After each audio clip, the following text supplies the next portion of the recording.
Right.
It would have been so funny if you were picking your nose.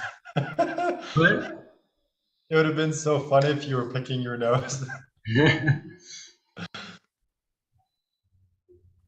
It's like you said you had something to entertain you while I got back. So, that's pretty entertaining. That'd been amazing. Uh, all right. So, just so I know the theme of today, what is the name of the episode? Am I a blobfish? Are you? Am I? I don't know. What if you're a blobfish? That means I'm a blobfish and every other human is a blobfish. And that would mean that what we think is a blobfish is actually human. So the entire human population is actually a blobfish population. We just got confused. That would be funny. It's kind of like that principle of like, how do we know that blue is actually blue? What if blue is red and we just don't know? We just call it blue. It's like that same principle. Yeah. Well, and that's what I was wondering is like, is everything in our perception filtered through how we understand the world?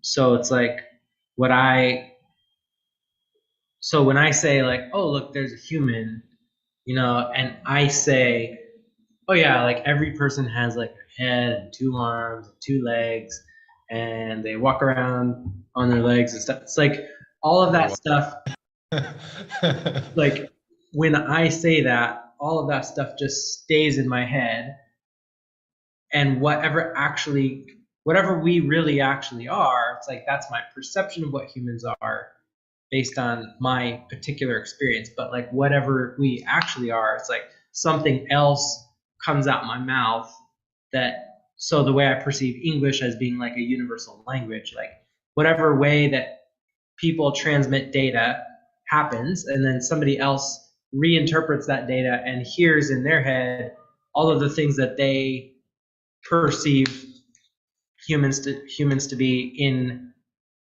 from their point of view. But it's like that's kind of what I've wondered is like, how in the world do I know that what I experience is even reflective of reality? Or is it just that we've built so many systems for us to like somehow cross communicate that we can somewhat reasonably transmit data to each other without really even needing to have another person's experience? I don't know. You're getting into like questioning the whole fabric of reality. And it's like, at the end of the day, there is no way to know. It's up to you to decide what you want to believe. Yeah, the reason I was thinking about that was because I was looking at pictures of blobfish. I'm like, that's a very like humanish looking face. It's like it has a little nose, has eyes and a mouth, and then I was reading that like they don't actually look like that in the ocean because they exist very very Gravity deep.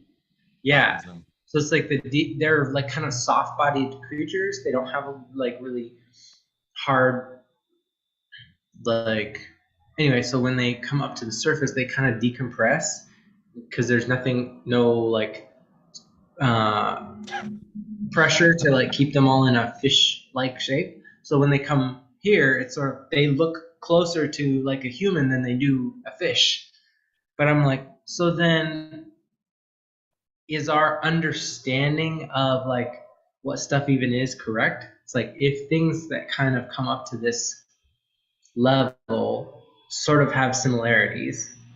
Like one way we describe that is like most things have roughly the same DNA. It's like the information that we can slice up to figure out how to build us something. It's like it's the same code. So, or you see things like, we look very similar to other primates, but you'll see things like I don't know. Anyway, it was just weird. It's like to me, I'm Yeah. just sort of like I'm picturing this alternate reality. Go ahead. No, I'm just curious, why blobfish? Because I forget where, it might have been on Facebook. I don't know, but I saw a picture of a blobfish yesterday. And it's like, Mhm. blobfish are so random. It's like, I don't know when the last time I heard of a blobfish was, but it's like I saw one yesterday and then you mentioned it today.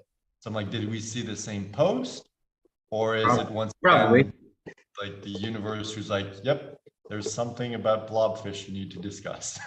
I mean, it's possible. It's possible that it was just completely random. I mean, I saw a post that Jenny Hale posted, um, and it was just a short thing. It was like a joke about like different creatures that are sort of like weird, including like people that expect you to text them back in 30 minutes.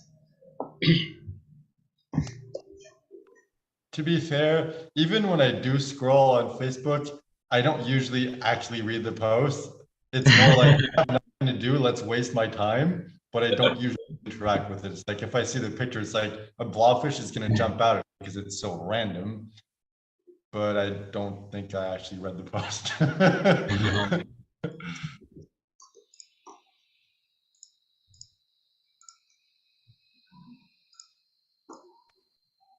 So I don't know, it might have been the same one. It's just, it's such a random thing that I'm like, does this mean something? Yeah, I don't know.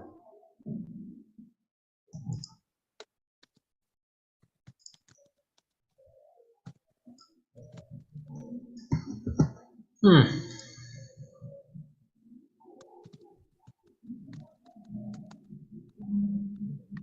So,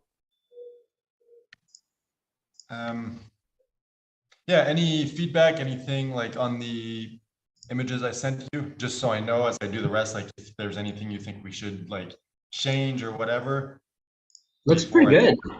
Like I was surprised. It looks great. like, I'm surprised it doesn't look like crap. You sure you did it? I was I was pleasantly surprised. It looks super custom, but I mean, I don't know, maybe it was just yeah, it just looked a lot better than I know I probably would have spent way too much time trying to make something that looked, at least that good. And I probably would have still been super unhappy with it. Graphic design is one of those things that I'm like not great at, but I have like such a high standard of what I like and what I want things to look like. Like it's like I know how it's supposed to look, or I know how it's supposed to sound. I know what it's supposed to feel like, but I don't have the skills to like craft it. yeah, I think it's the same for me. It's like I don't enjoy the process, but it's Mm-hmm. like someone has to do it, and instead of hiring someone to do it and then have to be like, no, change this, change that, change this, change that, I'm like, I'll just do it myself. I mean, I enjoy the process. Unfortunately, it's just way too slow for me. So I've gotten to the point where like I'm very fun. I'm happy to like hand stuff off to other people and like be all right, even if it's not what I would do or what I like. It's like it's done, and somebody else gets to you know do the process, especially if they're better at it than me. So I'll just like rely on somebody else's expertise to work on something, or somebody else's like enjoyment of like experimenting, and doesn't necessarily have to be expertise or be very fast, but like I don't have to do that work.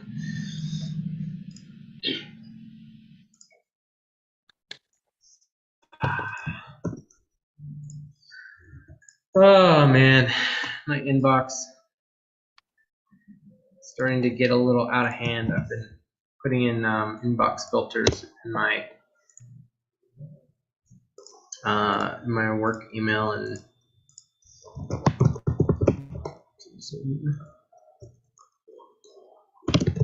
drop.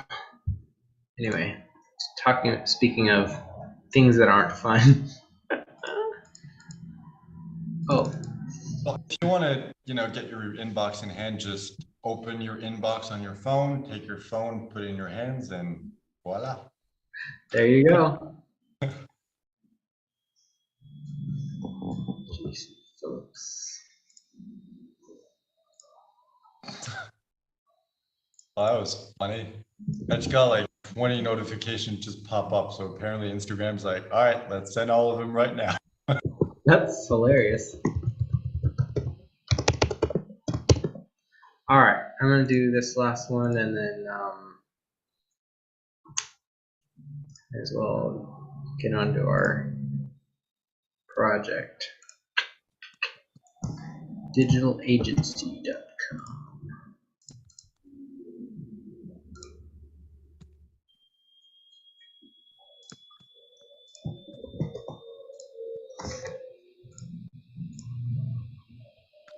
All right, so what should we do today? Because I need to finish the graphics.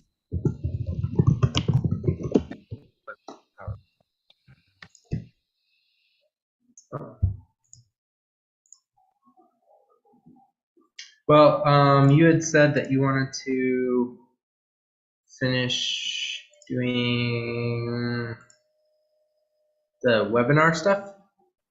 Yeah, the only thing is like I need to finish the graphics that you can't really do anything. I think it would be easier if I just kind of go through once and write out the basic copy. And then you can kind of come back in and we can edit it together, or you can do pass by yourself if you want.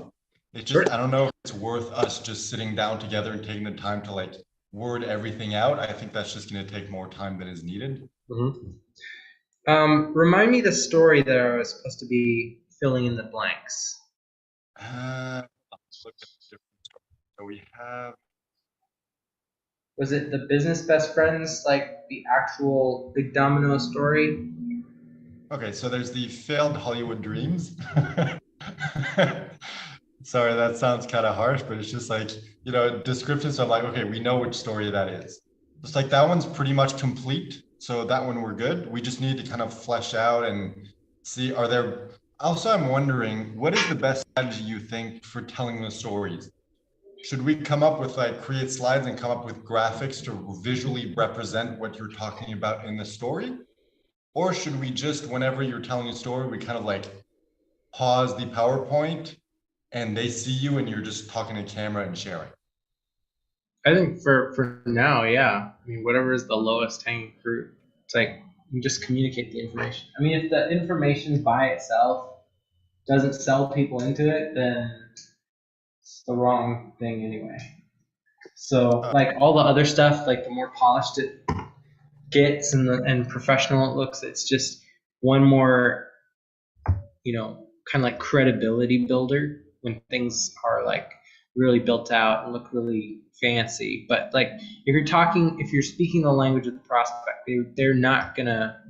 It's sort of like watching a video that's like super crappy quality, but at least the audio, you can hear the audio is fine. Whereas like you can watch a like 4K video, but if the audio is like really horrible, it's super irritating. So it's like the you know, the core message, like the information and the way that you're talking to your prospects about their pain points is like the audio of a presentation. It's like it needs to be the right message, otherwise it's not going to enroll anybody. But the visuals and the professionalism, like the polished stuff, is like a value add, and that's when more people start. You catch more people's attention when they like, oh, this is really professional. Like I thought you were just somebody that I knew.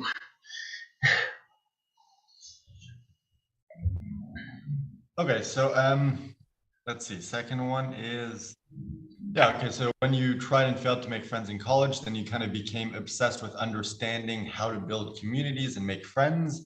And then all we're missing is kind of like that zoom back in at the end, like that moment of revelation where you realize like, this is the like 30-second story or whatever of like, that's when I realized like the true secret of community, like how it works and how powerful it is. Okay. Yes. Okay. So this is the second principle of like. It's the climax of the story, basically. Right. Okay. So this is the epiphany bridge for the second principle. that Yeah, we're so doing. having fun and sharing the power of community. Because of the story, the importance of community is automatically going to be shared. Mhm. The other one is just like having fun. So it's like that's kind of like the conclusion of like, oh, okay, in order to make friends and build communities, I just need to have fun. I need to be myself. I need to just sincerely connect with people rather than being like, I want to make friends and come at it from like, this is a goal to Mhm. let's just enjoy the experience of being myself. And that's automatically going to attract the right people to me. Yeah. So I don't know what that like story is, or like it doesn't have to be that exactly, but it's like something that you like. Yeah. I think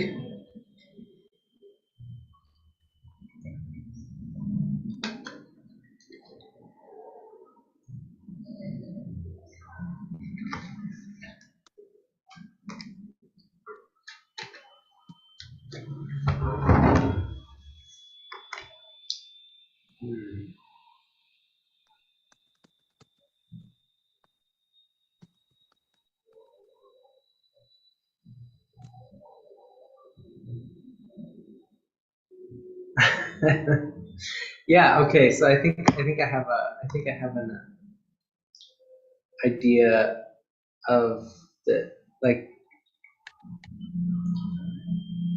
the first community that I ever was a part of, and that was like took no effort whatsoever, is like my siblings and I.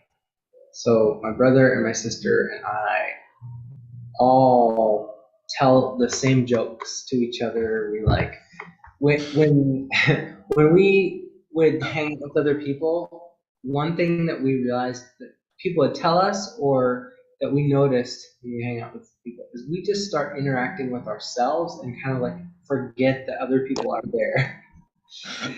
And the weird thing is that like people don't feel like off put or like I mean they feel Smart. out of the loop, they feel excluded in a sense, but it actually makes you more interesting to them. Oh, frozen. Because Okay.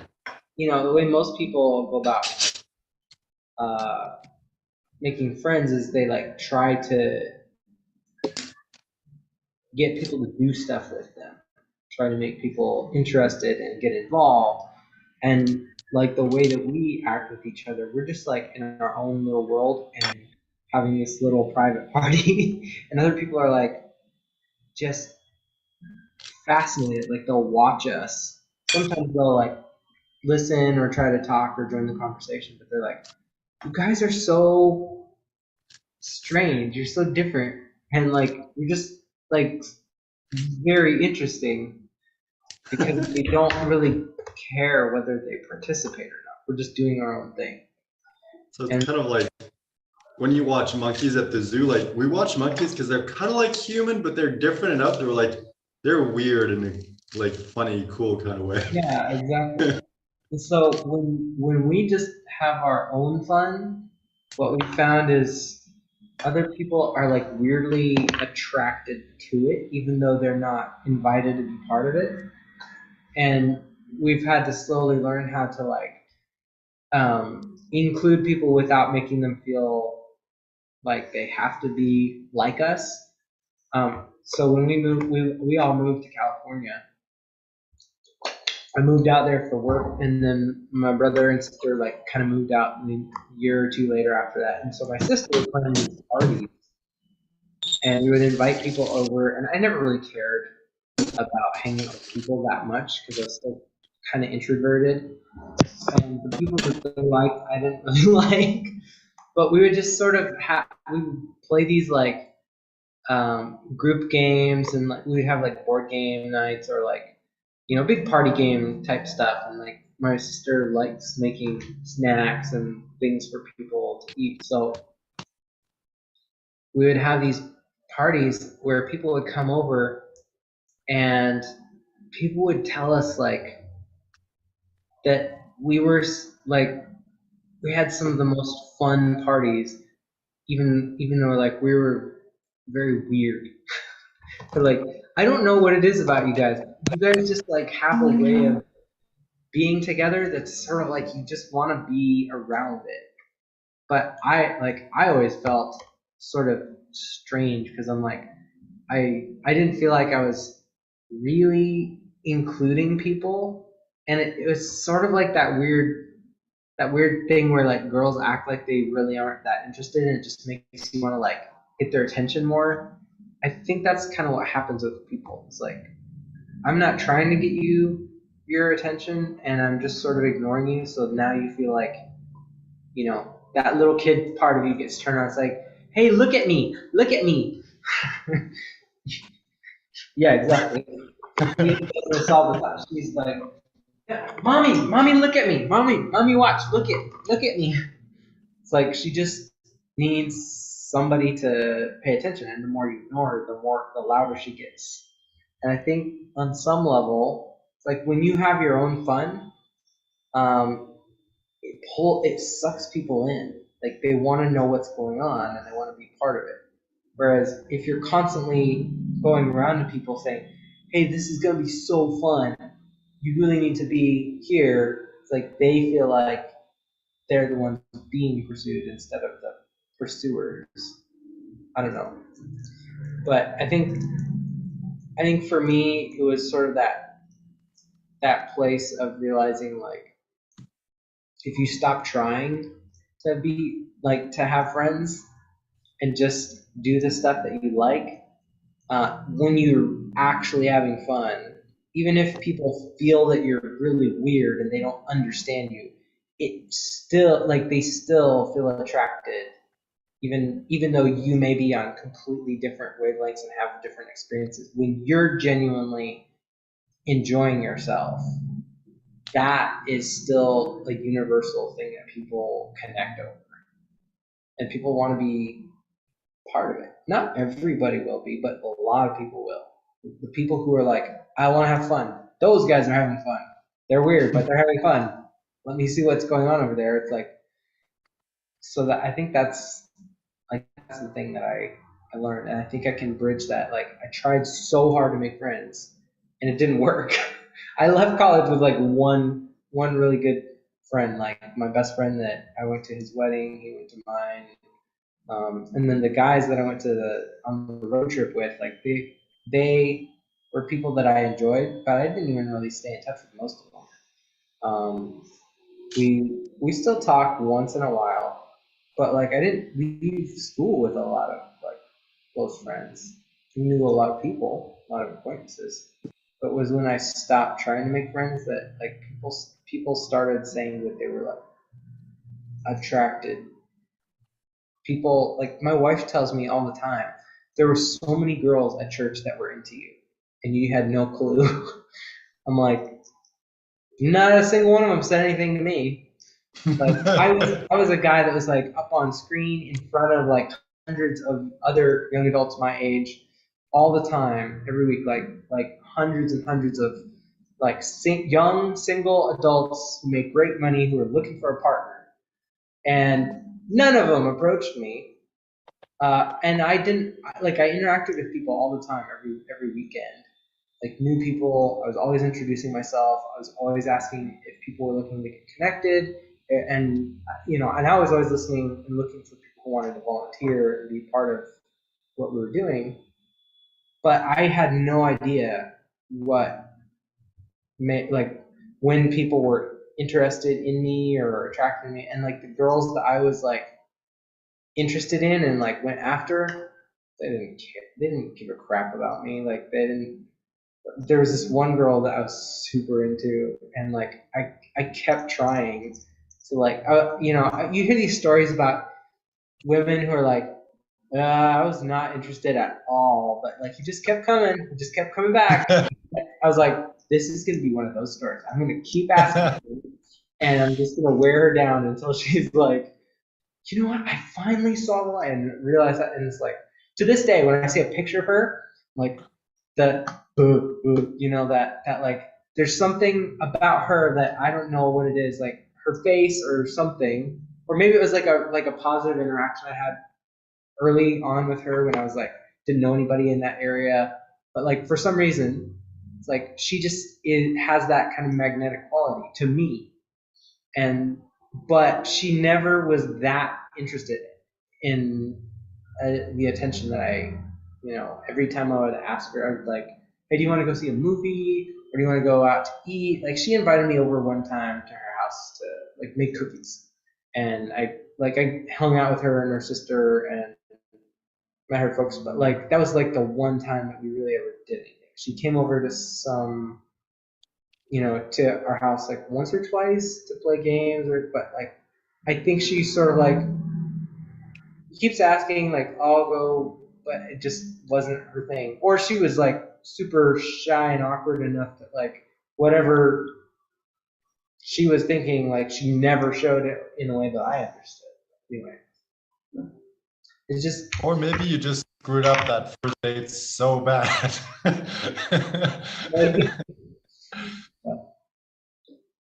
Hmm.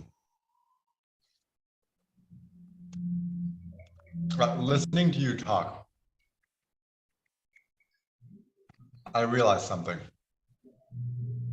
Stories are more impactful when there's pain or sadness or failure or obstacles. And it's like everything you were describing up to this point, it's like, I'm like, yeah, it works, it fits into the equation of like, this is what we need, but I'm like, there's something missing. And then you start talking about that girl, it's like, that's what the Hollywood story had of like, I tried so hard and failed, and then I realized I've been doing it all wrong. If we can have that same kind of like story arc in every story, that would be really powerful, because like it's different of just like something that's like in the beginning. Because if you go to this particular story, it's like beginning, it's like I tried and failed to make friends in college and became obsessed with understanding and building in the communities. It's like if the conclusion is like, and one day I figured out the answer, it's just kind of like, like yes, it closes the loop, but it's anticlimactic. yeah. If there's a you can share where it's like, I tried so hard and failed. That's when I realized, oh, I've been doing it all wrong. That has like a much more powerful impact. Yeah, I think that's I mean that's storytelling 101. It's like you have to have conflict in order for it to resonate emotionally.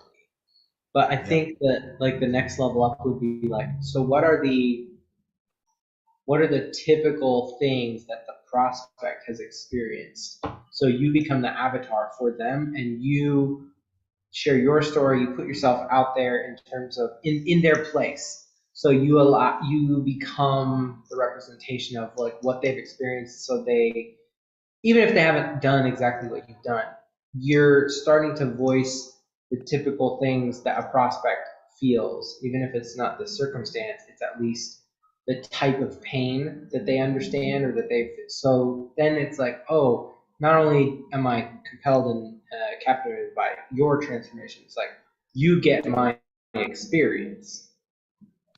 So maybe after we've like gotten the scaffolding, like the stories of the things that fit in here, it's like as we hear people's feedback of like, oh, I don't understand how to do this, or I've tried this and this and this and it didn't work. It's like, how can we tweak the presentation of the stories in the sense that like the obstacles and the pains and the things that we've experienced, or that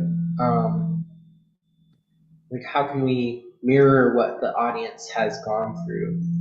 So then it's more impactful when they're like, well, here's where I am, I'm stuck on this.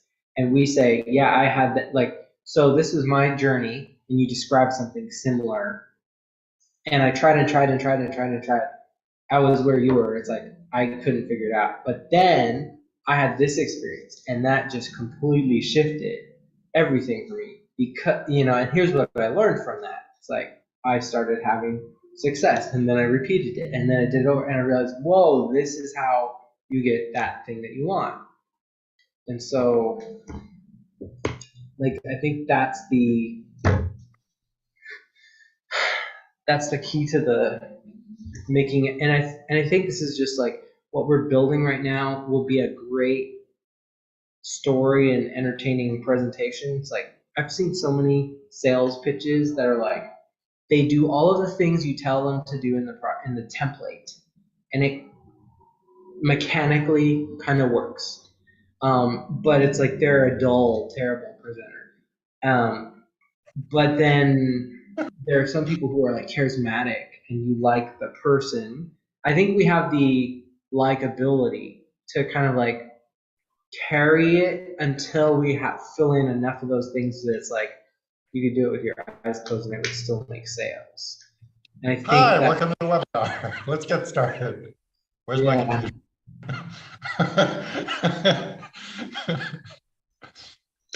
Yeah, I think you're right. I think, like, as an example, that's the difference between Russell Brunson and Jim Edwards. Mm-hmm. Like, Jim Edwards is an amazing copywriter. He's made like tens of millions of dollars from his funnels because he has every single step that he needs. But presentation wise, charisma wise, he's boring as a doornail. Mm-hmm. That the expression? No, it's dumb as a door. That's the same feedback I get from like I just signed up for that GrowthWorks thing that allows you to generate tons of like resources and things for your coaching business. So I'll check it out and see like if it lets us build stuff out real quick. But the one of the feedback that people say is I think the software is built to sell people into the high ticket program, like the training, the courses and stuff. Because all of the upsells were like, hey, do you want to get access to me and our team for it's like $300 a month. It's usually like $1,500 a month, but it's like this low price. And then you say no. It's like, hey, would you like a 30-day trial to try it completely for free? And so, so it's like, I think that's where his money is in like the training and the program, the ongoing, access to the team. So the software is just like, it's the do it yourself. They've just got a great tool that they've built out over all this time to help with that. Anyway, that was a super long rabbit trail. People on the ads say like, yeah, so the software is amazing, but like the training, like I've been part of the training for several years, like the videos are boring as hell. Like this guy is a terrible person. Yeah. And it's so funny because like some people say it's great and it's exactly what they needed, and other people are like, yeah, I hate the training. It's like very divisive. But I mean, it's funny because like not everybody has to like you, not everybody has to be your customer. You just have to meet to get in front of enough of the right people who will pay you for the thing you can do over and over again. And I think that's why we have like an upper hand on most other people, because Mm-hmm. most other people are so focused on these like strategies and the tactics and the mechanisms Yeah. that they don't realize the importance of storytelling and charisma and connection and community. Like that's what we have because we've built those skills and it's become second nature because we lack those and because we've Mm-hmm. been spending like our entire life trying to make up for that. So we've Yeah. become very good at that. And now we've gotten to the point where we've built up all the skills we need in order to monetize that. So it's kind of like the slow growth of people who Mm-hmm. just go after like systems and strategy as opposed to us who's like very like slow, but then it's like exponential at the end.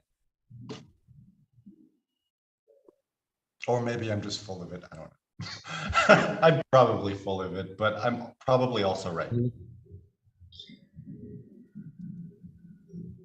All right, so should I tell the story of like that girl that I was enamored with and like I couldn't get her time of I couldn't get the time of day for her. It's like, should that be my story about it's like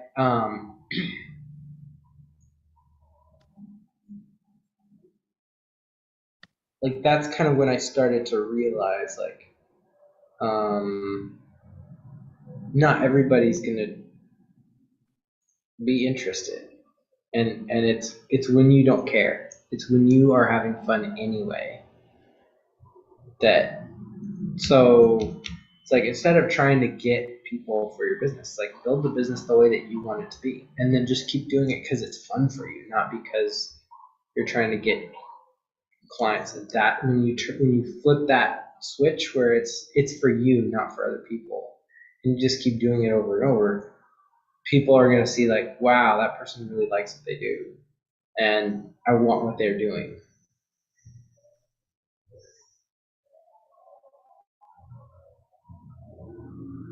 We need to make sure like it's not just about telling the good story, it's about telling a story that conveys the message we want to convey.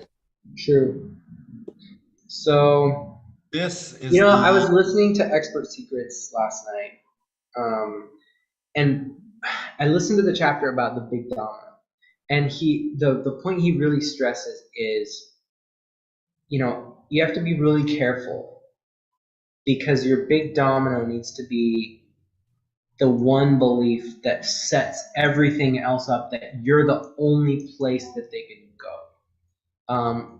Because he gives the example of like there are lots of people who offer getting clients. There's lots of people who offer like facial cleansing soap. There's lots of people who offer like whatever your thing is. You have to instill a certain belief that's like once they believe that, they have no other option but to buy from you if they want the transformation that you're getting. So I guess what I'm trying to say, because the reason he said that is it's too complicated to get people to believe more than one thing in a presentation. And so everything that you do has to really be geared around one big belief.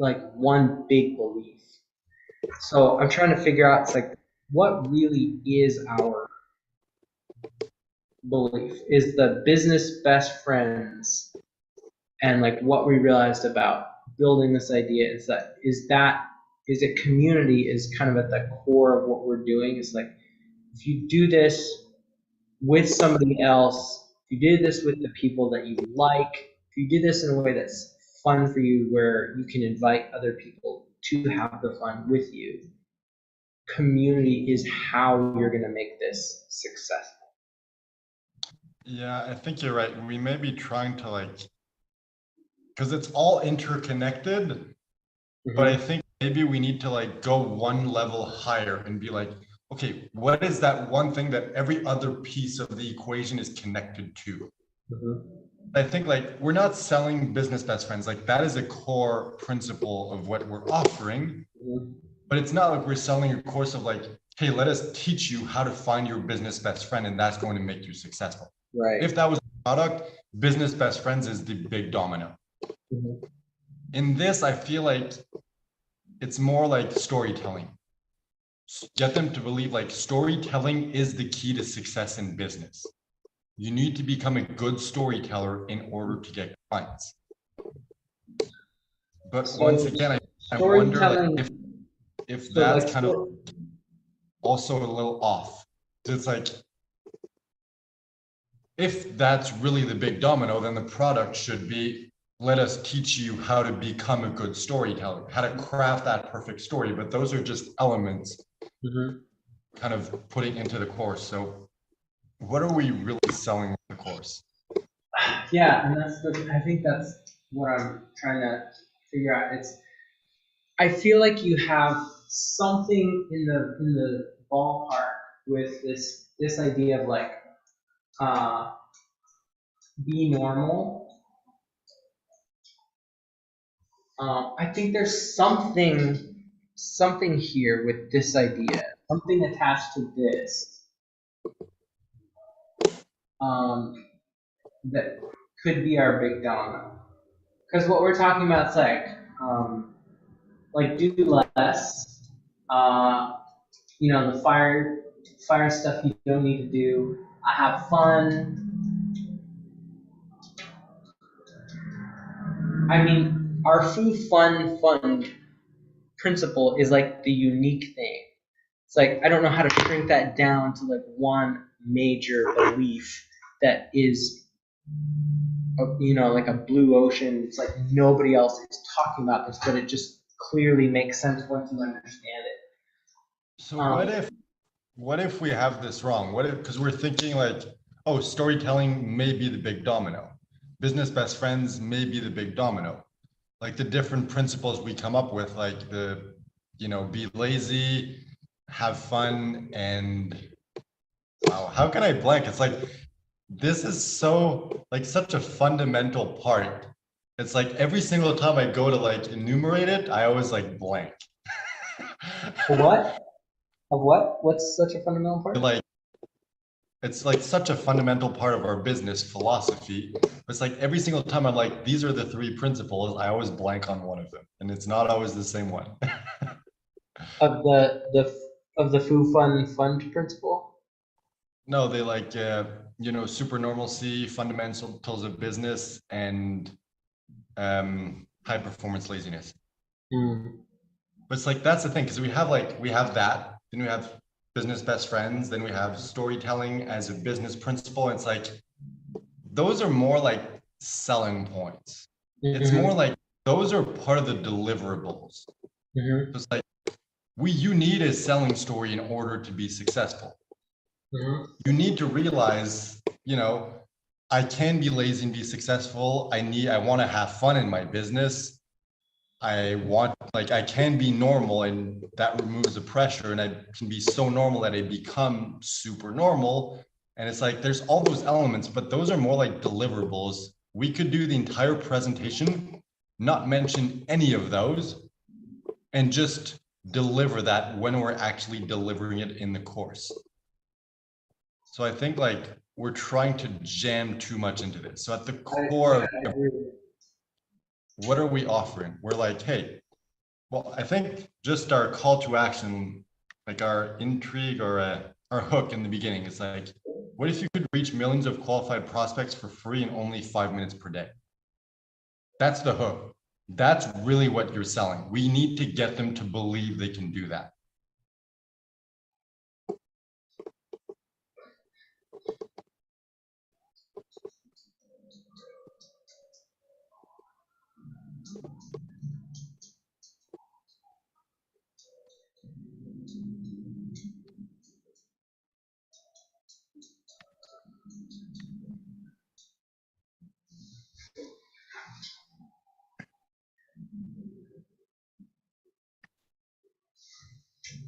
So I think like that's the hook.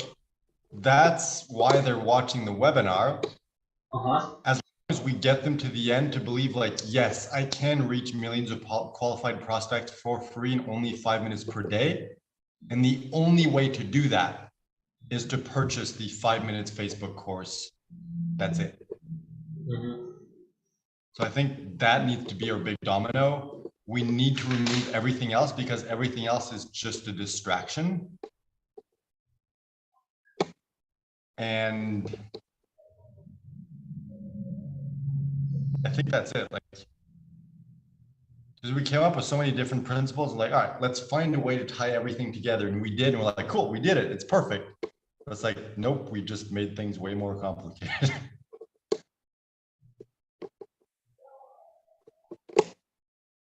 Like, maybe we don't say it exactly like this, but it's like, I think that's the domino. That's the message we need to convey.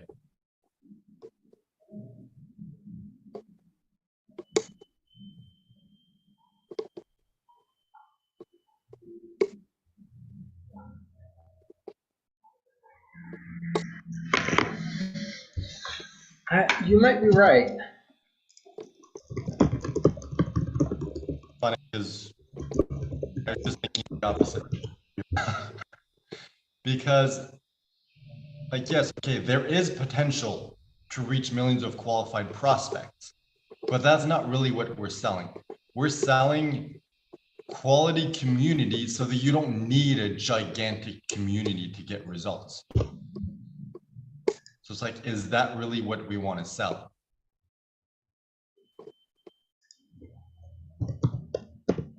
Because it's like, if the promise is, hey, you can reach millions of qualified prospects for free in 5 minutes per day, and then the delivery at the end is like, you don't need to reach millions of qualified prospects. You just need a small community of quality people. So it's like, it's kind of like, even though it's easier than reaching millions of people, because it's different, people might get to the point where they're like, this doesn't feel quite right. Because we're promising something and delivering something different. even if it's different, easier. So say that again. Because the promise is, reach millions of qualified prospects for free in 5 minutes per day.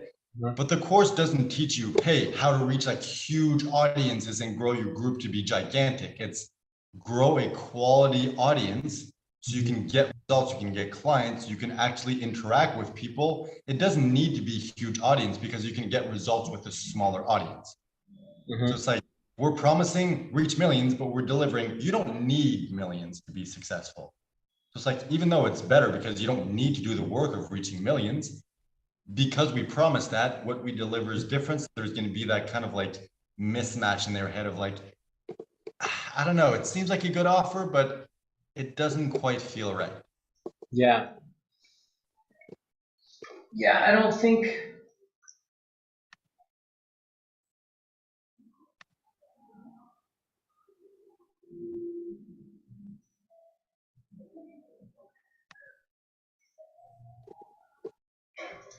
I feel like it might be something more like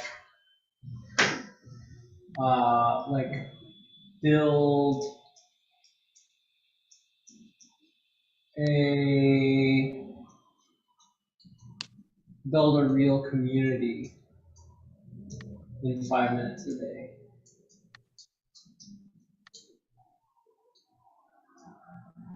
I mean, it doesn't have like that sexy marketing appeal, but maybe this is more I mean, it feels more like, oh yeah, well, like that's what the product is. Like that's what we're actually promising. And then when you talk about, but if you do this, like you might end up here, it's very possible that you create a Facebook group that actually millions of people join it within months. You might build a community that's got a few hundred people that gets picked up for a news story, or you get featured in Forbes because you're doing something that's like nobody's been helping with that group. I don't know. I was just thinking like we could still keep that same hook. It's like, what if you could reach millions of qualified prospects and for free in 5 minutes per day? We begin the webinar, it's like, you can't. But you don't need to. There's an easier way to do it. Would that work? Like we're closing the loop immediately of like, what if you could? It's like, you can. Well, it's not about you can, but it's like you can, but you don't need to. So, yeah, like we could totally just open the loop, and then you lampshade it, literally address at the top. It's like, so this is such a great promise. This is what everybody in marketing does. They say that you can have this thing that sounds impossible. Just listen to my thing long enough. I'm going to just be straight up with you. It's technically possible to do this. Is everybody going to do this? No. Let me tell you what's more real. This is possible. I've done it. I've gotten in front of people, but it didn't make a single sale. And this is not what you actually need to have a business that makes you money. I think I've got it. So we open the loop with, what if you could reach millions of qualified prospects for free in 5 minutes per day? Then we begin with, you can, but let me show you why you don't need to. That way it intrigues them because they're like, I want this amazing thing, but you're telling me I don't want it. Why? And it kind of like builds that intrigue. So it's like still keeping the same thing, but you're telling them from the get-go, like, you don't need that. So immediately you change that promise from reach millions of people to you can, but you don't need to. There's an easier way to do this. Let me explain to you what that is. And then that's from big domino becomes, you don't need to build a big audience. You can build a small quality audience in 5 minutes per day and make a very successful living from that. And that is exactly what 5-minute Facebook groups delivers, with the potential to reach millions if that's what you want. But it's not like structured that way. It doesn't kind of let them down if it's like, I want to reach millions. And at the end, it's like, yeah, but you're not guaranteeing me that I can reach millions. So I think this approach would be good because it's kind of like breaks that initially of like, we're not promising you millions. It's possible, but we're going to show you why you don't need it. Yeah. I feel like that would be the perfect strategy. So the ad or hook or webinar tease would be something like,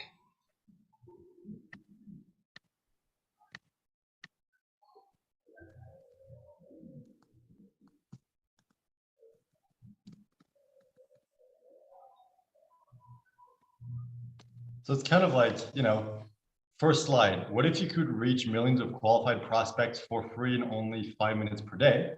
Slide number 2, let me blow your mind. You don't need to. I think instead of like opening the loop with like, that's possible, but you don't need to, it's like, what could be better than reaching millions of people? It like in a few minutes with a few minutes of work. I'm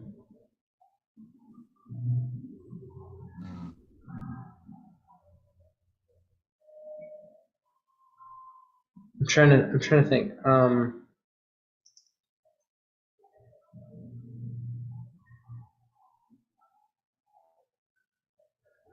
I see what you're saying. I'm just wondering how we would present that. So it's kind of like taking an amazing promise and saying, I have something even better than this.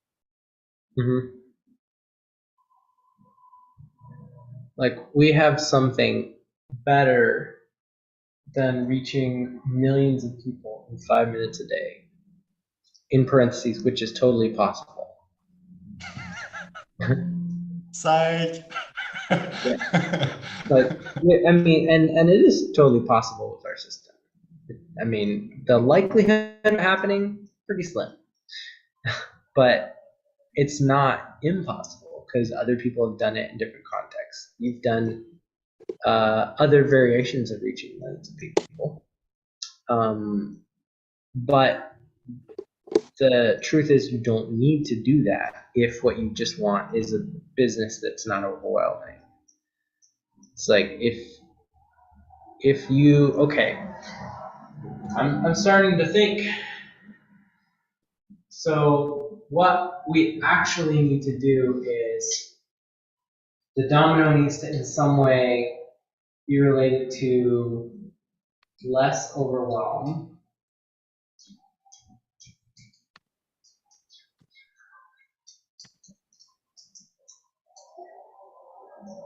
So if the idea is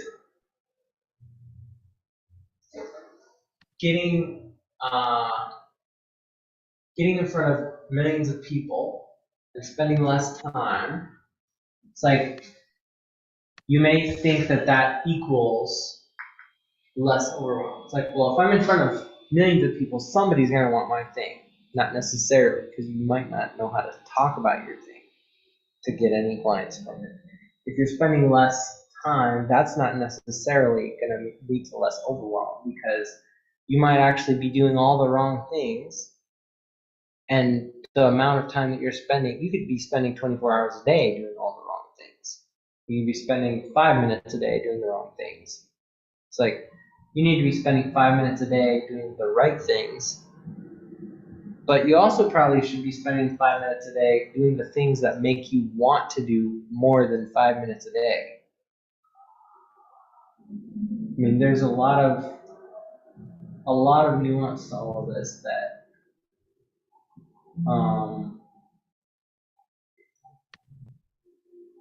so maybe the domino is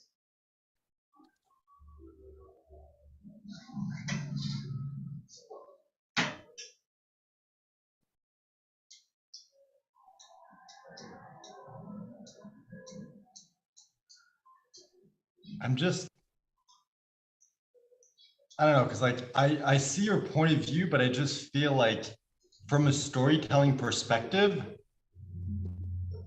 like starting off with a bang just like grabs everyone's attention. So it's like they come here like wanting to know, what if I could reach millions of qualified prospects for free in only 5 minutes per day? In the very beginning, it's like you don't need to. Automatically, they're like, wait, I don't need to? Why? What's happening? Like, what? And it's like it drives the intrigue.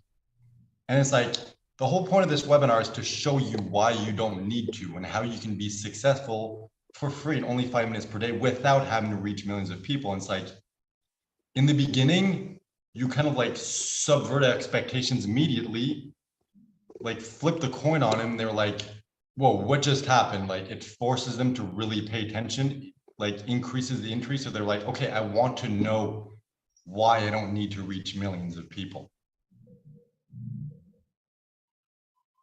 Because like, I mean, that might just be me, but it's like I love those stories that start with like something unexpected. So it's like first page, it's like main character opens his eyes and he doesn't know where he is, he doesn't know who he is. Like that just like throws you right in the middle of it of like, whoa, what's happening? I need to keep reading to figure out what's what's going on.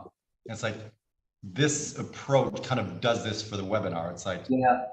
book, it's like, oh, the title promised me this. I'm expecting this. I begin like, whoa, what is happening? It's like I just love that from a storytelling perspective. So it's like that's why I love this opening. Like, of course, if you think like it's a different approach is better, like we can definitely go with that. But it's just like I feel like this is good because it automatically kind of like snaps them and tells them subconsciously, pay attention because this is not what you were expecting. It's even I better. think I think we're both able to do this. I think you're right about like this is a great hook, and talking about it and deconstructing this idea is what's going to create authority. I think the big domino actually is something like this: removing overwhelm. Maybe I'll even removing overwhelm permanently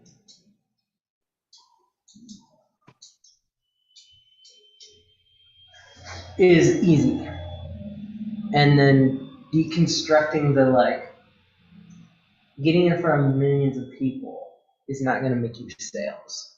Doing less in your business or doing more in your business is not going to solve your problem. You think that being overwhelmed is difficult because there's an infinite amount of ways for things to play out, and it's complicating your ability to make a decision and to actually start simplifying your life and what you're doing. But getting rid of overwhelm in your life is actually really easy. It's like you only need to do three things. You need to fire the stuff that you don't need to be doing. You need to have focus on what is actually fun, and then simplify the things that you do still need to do. You do that, you don't have to be overwhelmed. It's like if that's all you need from this presentation to be able to not be overwhelmed in your business, great. We helped.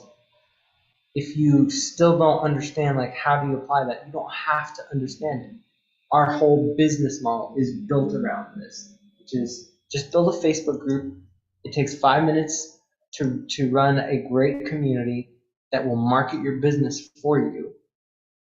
But you build a business that is fun for you, that you can invite others to, that has a simple system, and you don't have to be doing all the millions of other things that marketers are telling you to do. It's really easy. That's what I've done to have a successful career, teaching others how to do really complex things, is removing overwhelm for them. It's not hard. You've reached millions of people by doing the same thing over and over that you're really great at, telling stories. Overwhelm is something that is really easy to invite when you are not choosing to get rid of the things you don't need to be doing. You're not having fun. You're not simplifying. And if you don't grasp like how simple that is to apply, you don't need to. We're experts at that.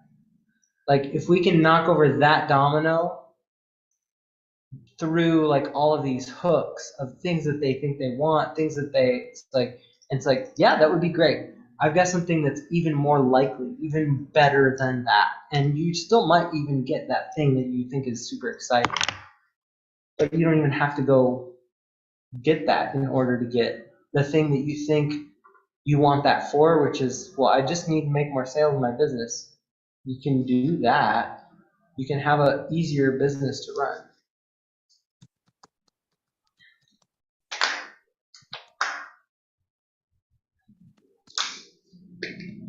I feel like you're right, but at the same time, I'm worried that we may be kind of going after the wrong domino. Not because it's the wrong domino, just because people simply do not look for ways to solve overwhelm. Like they don't Google that, they don't buy products to not be overwhelmed because they're overwhelmed. Doing the research, finding new ways to get rid of overwhelm is more overwhelming than we are. So I feel like, yes, overwhelm is a big thing that we deliver. Mm-hmm. But it's like if we're promising, like, hey, get rid of overwhelm, people are like, oh no, I've tried, I can't, like it's impossible. I don't want to even try because it's too overwhelming of a concept for me. Well, we don't need to sell them this idea. They just need to believe this idea. So the whole presentation, this is private to us, but this is what we're trying to get them to think in their head. This is the inception. It's like if we plant this idea in their head, everything else that we do will sell them. They'll sell themselves into why they need to have our program. So we talk about this. We talk about community. We talk about having a story, having space, making it simple. Like all of the things that we've already built and done. It's like the reason we're doing that is to get them to believe this. It's like, oh, my life can actually be a lot simpler.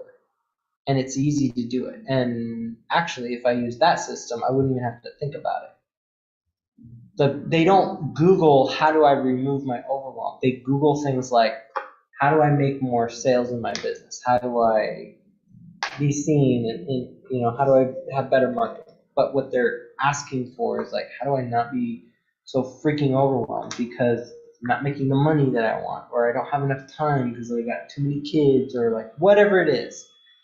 That like this is an unspoken loop that they have open that they're constantly trying to close by going after the wrong thing. And if we show them that you're doing the wrong thing, you can just make it way easier. Like if we can help them feel in everything that we're talking, it's like, oh, this is easy. This is gonna save me so much time.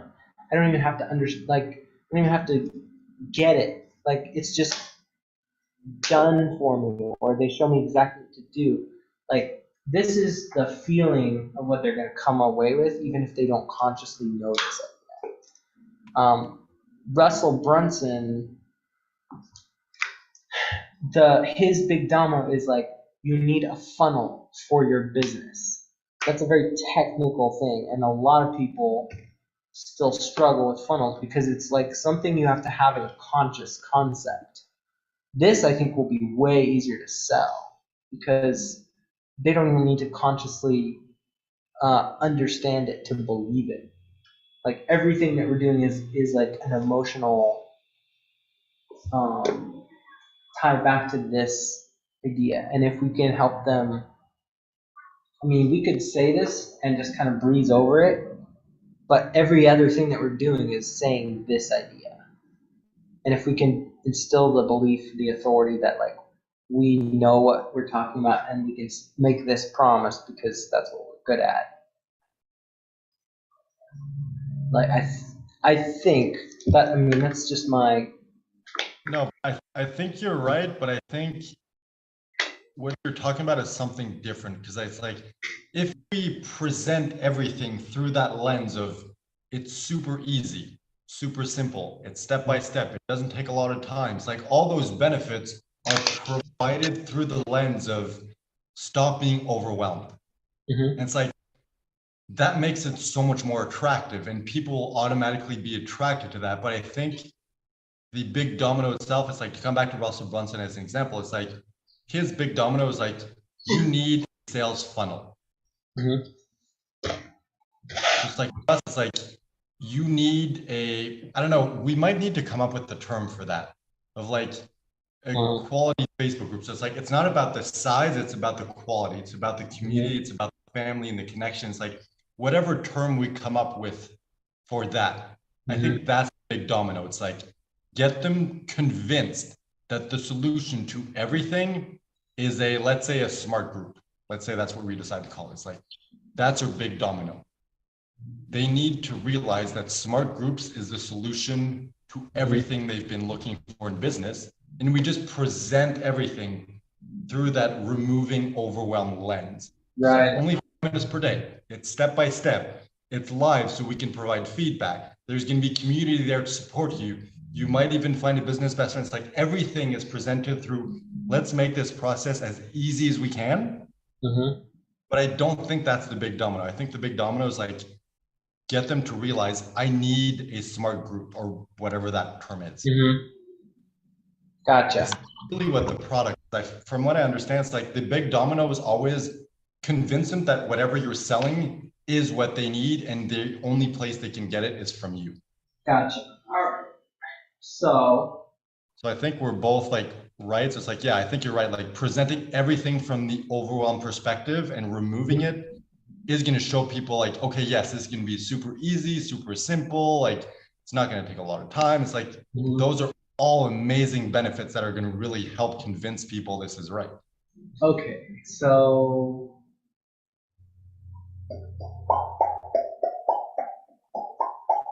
let's just run with this for a second. Smart group. I mean, I just threw that out there. Like, I don't know what the term that makes sense for you would be. Because that's the thing, like Russell Brunson's like a sales funnel.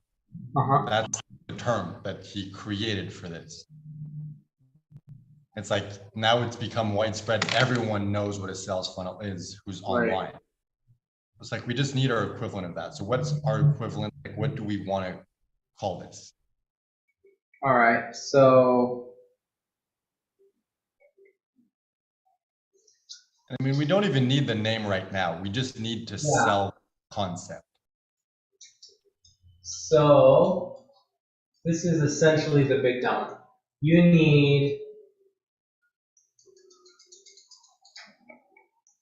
fill in the blank to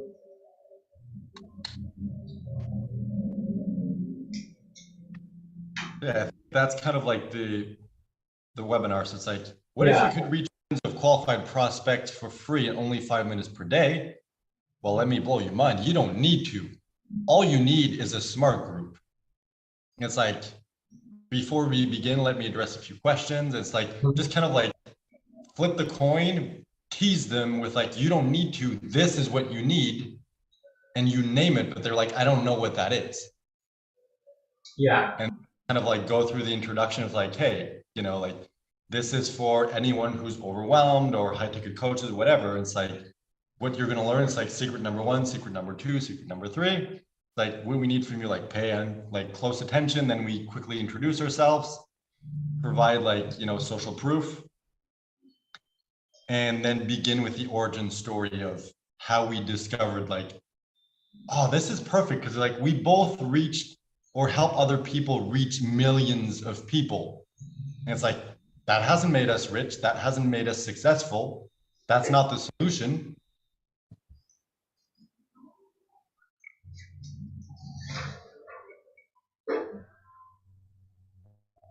So it's like the false belief we need to break, like that big domino. It's people think they need to reach millions of people in order to be successful. We've been there, we've done that. We weren't successful. Let us show you why you don't need to reach millions to be successful. Yeah.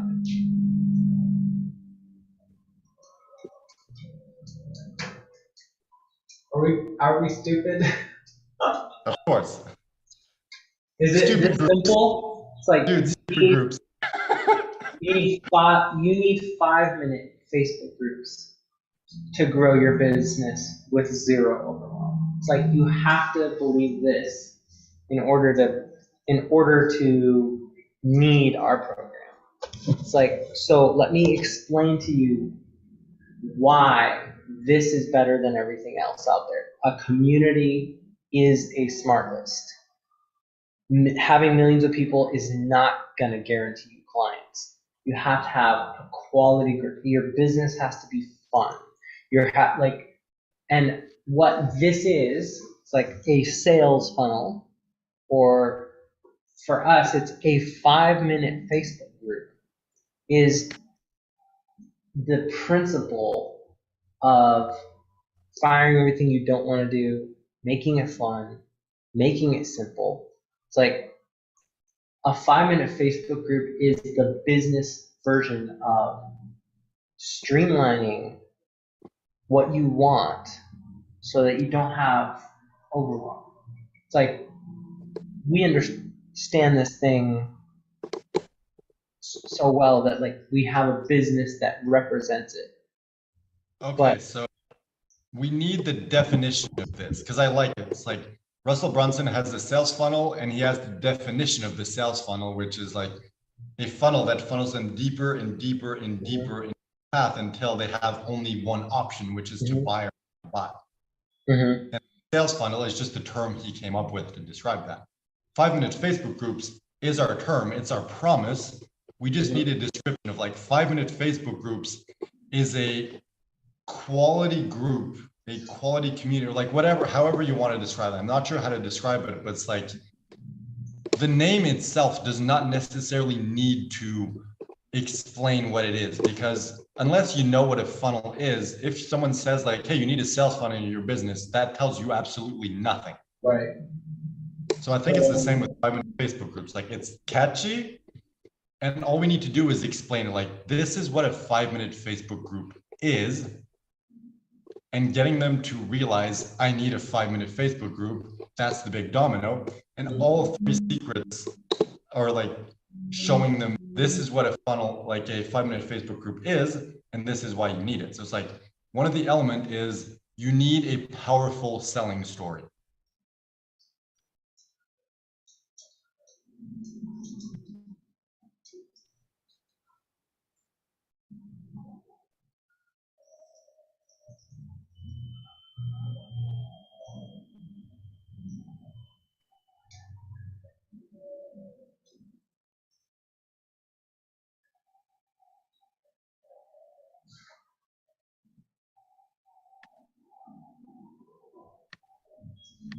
Already this feels clear, even though we're not quite there yet, it already feels like. Yeah, it feels like we're on the right track now.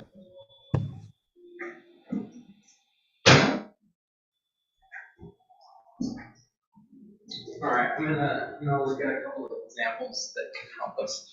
So I found this Independent Patriots guide to staying in your home and not theirs. So this is like a sales letter for old people who don't want to be forced to like go live with their kids or be put in a nursing home. And so it's like, this is the pain. It's like, be independent. It's like, don't let the rest of the world force you into their system because you're old. Like that's the pain, is like, don't lose your independence. And this is somebody who it's like Independent Patriots guide. It's like, how many ways can you say everybody past retirement age? It's like, of course, that people at that age want to be independent. And it's like, if this is marketed to people who live in the United States, like the very few people at that age that's going to be like, oh, I hate America. It's like, so this is great marketing language for everybody in this blue ocean. But this is, so they have 1, 2, 3 products that they're selling in this thing. So chapter 1 is the immense healing power of the spark of life found under a rock in Fruitland. So this whole this chapter is basically a sales letter for like supplements, nutritional immune system support. But the hook is like, so the healing power of the quote spark of life. So spark of life is some name that I don't know if they made this up or if they actually somebody calls it this. Like I don't see them citing at all where this thing was called the spark. They just call it that. So they just made it up, probably. It's been called the spark of life by the marketer, which is, you know, and then it's an extremely tiny molecule that works like magic to restore ideal health. So you're tying. It's like, well, if you stay healthy, you can stay independent. You don't have to be in a nursing home. You don't have to like go live with your kids and like get all your privileges taken away. So it's like they're trying to set up this. The domino they're knocking down is like, if you have your health, you'll maintain your independence. And the best way to have health is like they're going to use all of this like nutritional research and unique stuff that like, you can only get this from Fruitland in the corner of New Mexico. Fruitland formation is blah blah blah, all this fulvic acid, you know. So that's the domino. It's like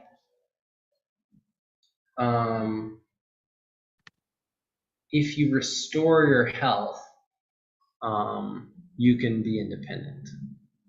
But they don't ever say that. That's the belief system that they're trying to install, so that like with all of this marketing copy, then the natural conclusion is like, well, this particular molecule has its like special, like really unique qualities that restores your health. And then this one is like, this hidden disease will land you in a nursing home unless you thwart it with this gross sounding supplement. So the first belief is like, so this is the 3 secrets basically. It's like the first one is like you need to restore your health if you're not somebody healthy. So it's like you're starting to lose your memory, you're starting to feel older, you got some back pain, whatever. It's like restore your health.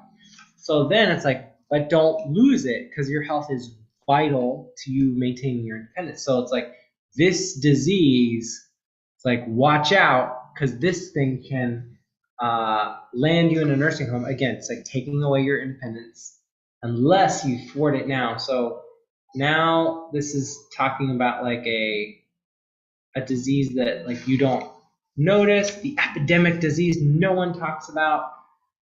Millions of older Americans are felled by a disease called sarcopenia that causes blah, blah, blah, blah, blah. Okay, so they're building a whole new sales letter on this thing that's preventative to that. That could be, so amazing aminos thwarts sarcopenia. So that's the big domino. It's like this product will thwart this hidden disease. And we've already established in the previous one that your health is super vital. So it's like take supplements to restore your health, and then you got to take these other supplements to like maintain your health. And then this next one is like, okay, so you're healthy, but it's like you want to extend that health. Like this, the secret to a long, healthy life also brings symptom relief to Parkinson's patients. So reduce chronic disease symptoms and live better with clinical glutathione, whatever. So this one's like help you live longer. Also brings symptom relief to Parkinson's patients. So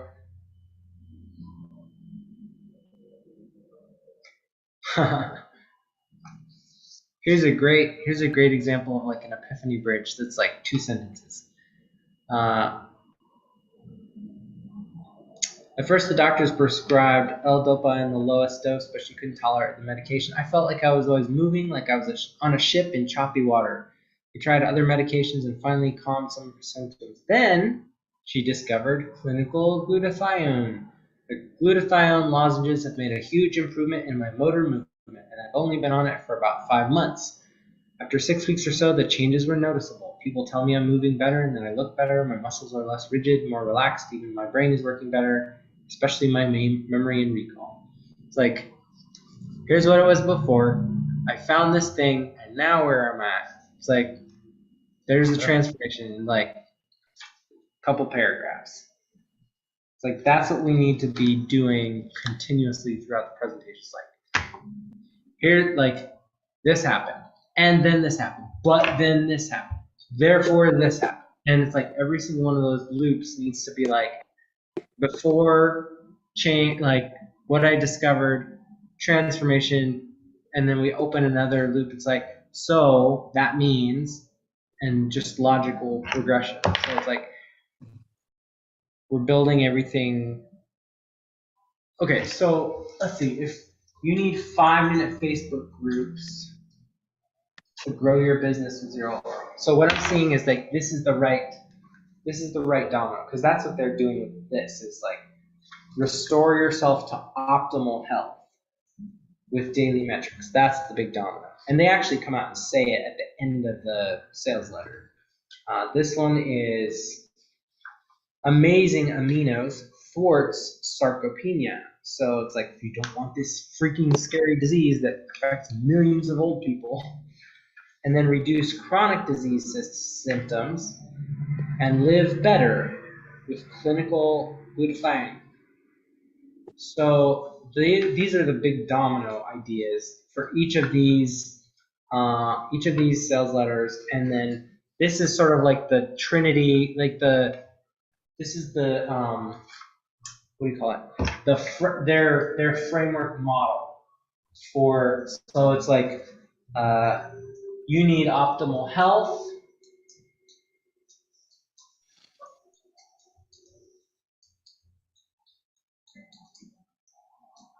You need to avoid disease.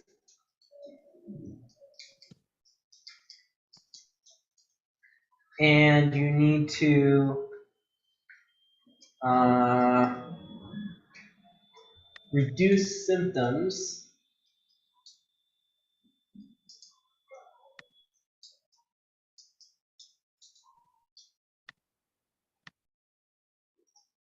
So in order to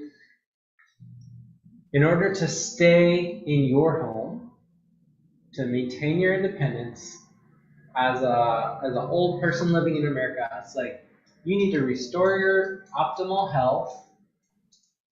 You need to avoid disease, and you need to reduce symptoms of stuff, whatever you may already have, if you want to be free. I mean, that's essentially what we're offering in every single framework. It's like, how are you getting free? It's like, how do you want your freedom? What form do you want it to come in? For old people, it's like, stay independent, like still be in control of your life. That's the freedom we're offering. What we're doing is we're offering less overwhelm and grow a successful business where you can, not have a job, that kind of thing. Do it on your terms, do it without too much time, too much what to do next, that kind of stuff. So we're offering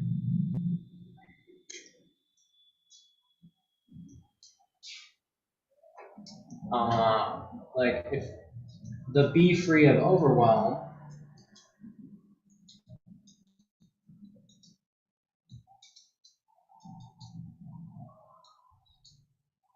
is you need to simplify, fire stuff. You need to have more fun, design stuff around what you can do over and over again. And you start with like, just do a little bit, do less, and just do it over and over. And then you need, like, it's gotta be like the stuff that's left that you do need to do, it needs to be easy enough that you can actually complete it. It's like it needs to be normal and make money. So it's like it's so simple. Just get in front of millions of people and they'll buy your product. It's like, well, maybe. Like you can have a system that's really simple, but it's also got to be easy. I mean, that's what Jen Gottlieb's business is. She's like, she's all about being seen and like be on TV. It's like if you're just on TV, millions of people see your thing, you're automatically gonna have success. And it's like, great. How many people that go in your program actually get on TV? It's like that's an awesome promise. And if you get in front of enough people and you get enough students, like some of them are gonna do that, you can promise that result. But I was on TV and it didn't give me any clients. You have to know what to say. You have to, and then you've got to hustle to like get those opportunities.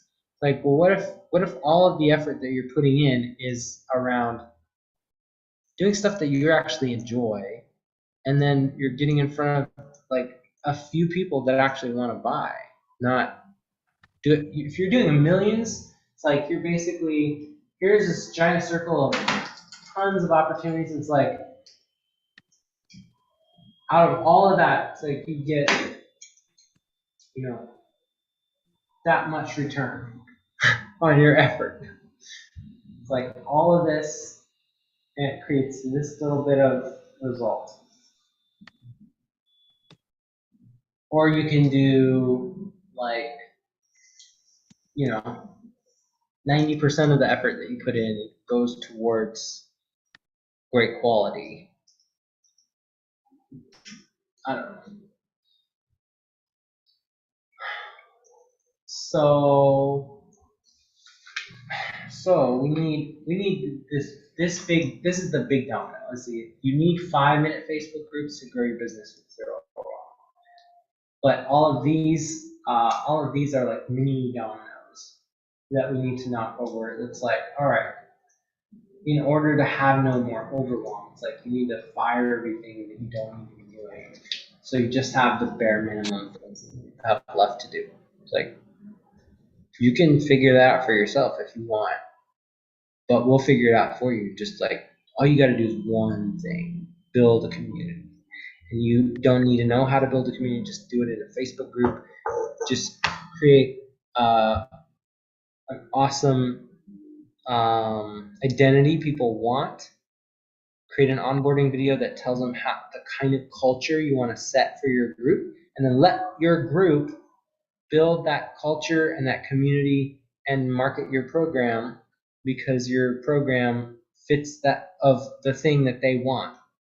It's like you don't have to do all that stuff. So it's like do the bare minimum. It's like high performance laziness is the way to simplify your business. It's like how can you do the fewest amount of things that you possibly can do and still make it work? And then other things that you do still need to do, how can you make those things be fun for you?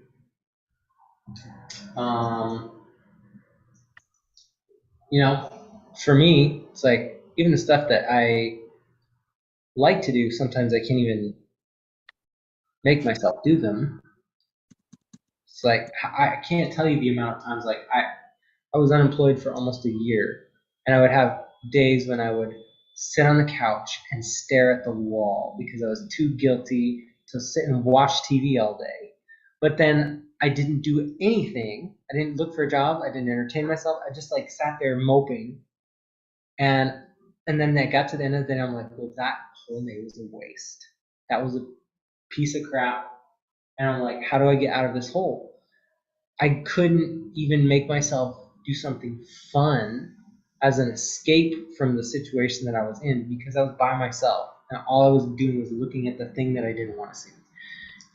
If you go out and hang out with your friends, like nobody's gonna let you just sit there for hours. And that's the same thing. Like if you get around other people who want to grow their business, You get around other people who love helping their clients, love creating transformation. Even if all you do is get around people who are potential prospects and clients, and you just help them because it's what you want to do. It's like, find the thing that's fun for you that you can do over and over because there's other people creating incentive for you to do it. Do it with the community. And a Facebook group is literally a community. That's the purpose of a Facebook group, is to connect you to other people that want to be around the point of what the group is about. So it's like, this is gonna make it fun. Like a community will guarantee, if you're building it around the thing that the thing that your business is around, the thing that you want to do. It's like, community is gonna make it fun, and then it's like you can make it easier by by having like a system that other people figure out for you, which that's what we've done. That's what we're really good at, is you've somehow figured out how to get yourself to write consistently that you can now write a novel in 30 days. You've written enough stuff that you've gotten in front of 7 million people. I've trained multiple teams, sometimes as many as like 40 people. So I've coached giant groups in like production, and like groups of like 300-400 people at a time, helping them know this is what we're doing, this is the goal, this is what everybody needs to be focused on. You have to simplify it. You have to make it repeatable and easy enough for people to understand. That's what we do all day, every day, in our like entire lives. That's why we've gotten the results that we've gotten, because we don't do all of the stuff that other people are telling us to do. Well, we're, again, it's like super lazy people. It's like we figure out what's the most efficient and simple way to do this. So it's got to be easy enough that you can get other people to do it for you. And it's, I mean, again, it's like a community is a great place where the context allows you to delegate and hand off things to other people, and they're excited to do it. They get to have the ownership. They get to participate, be seen as contributors to the community. You build a team, you build a tribe. You can do that, and you're not pawning stuff off on people trying to avoid it. It's like you're giving them a gift of being an active participant in your community, whether they, get paid or not, whether they work with you or not, whether they're a client or not. And so, it's like you have to have a community, but you don't need to know tons about what goes into building a community, what creates connection. And that in itself is like, it's a complex beast. Like, I could give you a big giant diagram of like 6 layers of trust that you have to build a community, but you don't need to know that. Like, I already know that. I understand it, and that's how I build things in my business. That's the book that we teach people, is like how to do that with doing one thing. And that's how I've managed to help 15,000 communities, by making it easy. And so, yeah, it feels like we're on the right track. It feels like we just need to pull it all together, just tighten it all up. It feels like when you're like sewing something, and you do all these loose stitches, and then it's like you pull it tight, and it's like all of a sudden everything just like kind of, and then the seam is like taut, the whole thing like gets glued together. That feels like we're in that last stage. It's like we're almost done. Just finish it up and then tie it off. Yeah, as you were talking, I was rewriting the 3 secrets. So I have 1 and 3. So 1, I think, is you don't need millions of followers to be successful. Like, the principle of you don't need to reach millions of people. And that's like, all you need is 5-minute Facebook groups. That's when we like present like, this is what 5-minute Facebook group is. So the equivalent for ClickFunnels, it's like, you need a funnel. That's step one. That's the vehicle. So the Mhm. vehicle is 5 Facebook groups, and the secret's like you don't need a huge audience. You just need a quality audience. Yeah. Secret two, the internal, I haven't quite figured it out. Secret three is like you don't need to work hard. That's Mhm. the external. Oh, I don't have time. I'm overwhelmed. Blah blah blah. It's Mhm. like take only 5 minutes per day. So now all we're Oh, missing is. dude. Mhm. So what would the internal be? But go ahead, share what you realize. I don't know how to. I don't know how to really like make it a thing yet, but I'm just realizing that there's a Facebook group that I have that I'm a moderator or an admin of. I mean, there's like over 500 people in the group, and I probably spent. Okay, let's count. 1, 2, 3, 4, 5, 6, 7, 8, 9, 10. I probably spent 10 minutes inviting people to that group, and it's at like 500 members. And I didn't even invite everybody. Like other people are admins in that group, and they invited people. So it's like I probably got maybe 20, 30 people from my friends list to invite people, but other people did the work of inviting people into that group. And if you have a group of 300, 500 people, and you have a good offer and you put it in front of that group, it's like the math on that. Brian talks about like if you have a group that you own where people trust you and you put an offer in front of them, it's like you only need about 300 people to make enough money to cover a house payment. So if we have this thing and we just keep refining it, keep testing it, it's like I have a group that I can post this in. We can also create other groups and get them up to 300, 500 people within a matter of a few weeks, and just have this in front of like hundreds and hundreds of people over and over and over again. So, but what I guess the point that I'm trying to make is not for us in terms of like the money's coming, but it's like in the sales presentation, it's like if you believe the idea that like you only need a group of about 300 people to afford a house payment, um, like that can happen in a matter of a couple of weeks, especially if you're not the one inviting all the people. It's like get other people to own the group with you and get them to invite people that are on their friends list. Because I spent probably 10 minutes in total, and now I'm one of the moderators of a group that's got over 500 people in it. It's like if I have a good offer that's appropriately targeted to that group,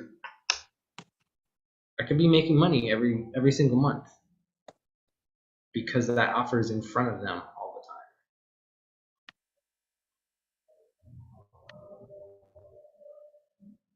the time. Dang, I need to get my ass in gear.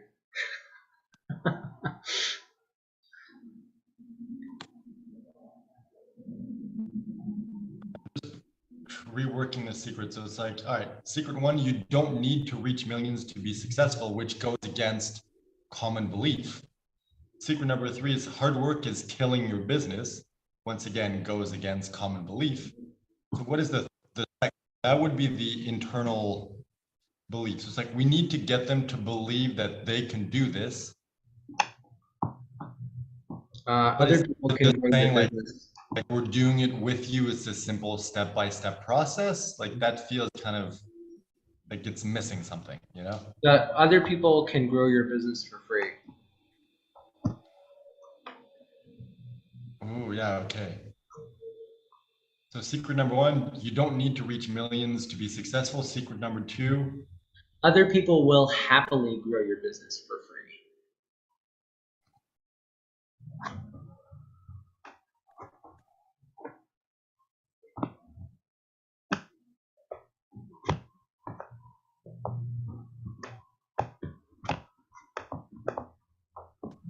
I mean, you just look at Brian's business.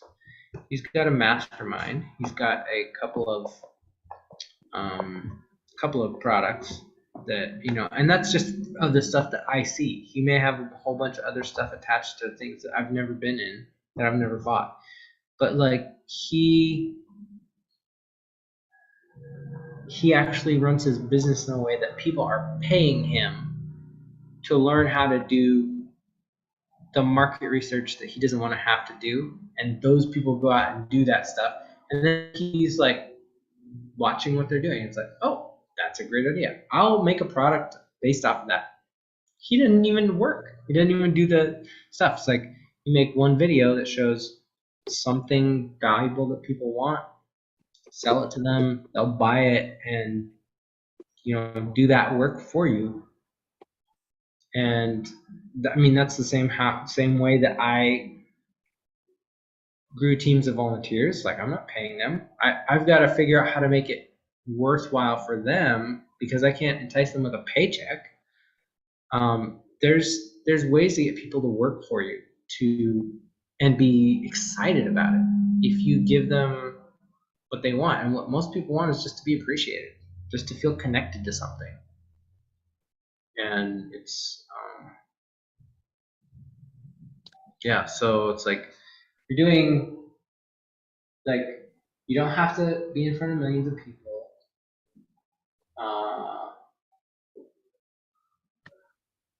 Working, like, hard work is killing your business, and other people will happily grow your business for you for free. Yeah, that's it. It's like, so one, the vehicle is like, you don't need to reach millions to be successful. All you need is a 5-minute Facebook group. Mm-hmm.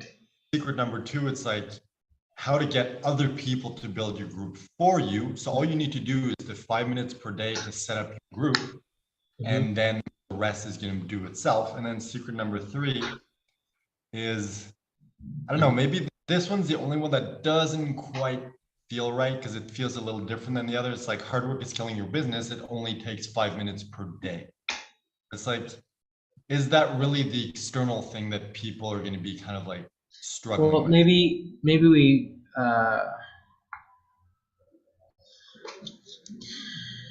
because like the internal, like, oh, I need to believe that I can do this. Mm-hmm. It's like, oh, I don't know how to like build a group. I don't know how to get an audience and everything. You can get other people to do that for you. So it's like, okay, I don't really need to do it myself. So that takes care of the internal. Now it's the external. And it's like, because we're probably going to have a lot of people who are overwhelmed, what, like, the logic we came up with is, well, it only takes 5 minutes per day. So you're not going to be overwhelmed. You have the time to do this. Mm-hmm. But now that we're kind of changing the rest a bit, I don't know if that last one kind of fits in with the rest or not. So the internal belief would be like, how would I be able to do this? And it's like, well, can you spend 5 minutes a day just following instructions? And so then the external belief would be like, what? The process we want to follow, it's like, convince them that the vehicle, so the product, mm-hmm. is what they need. Mm-hmm. Step two is convince them they can do it. Step mm-hmm. three is convince them that there's nothing outside of themselves that can stop them. Mm-hmm. Yeah, so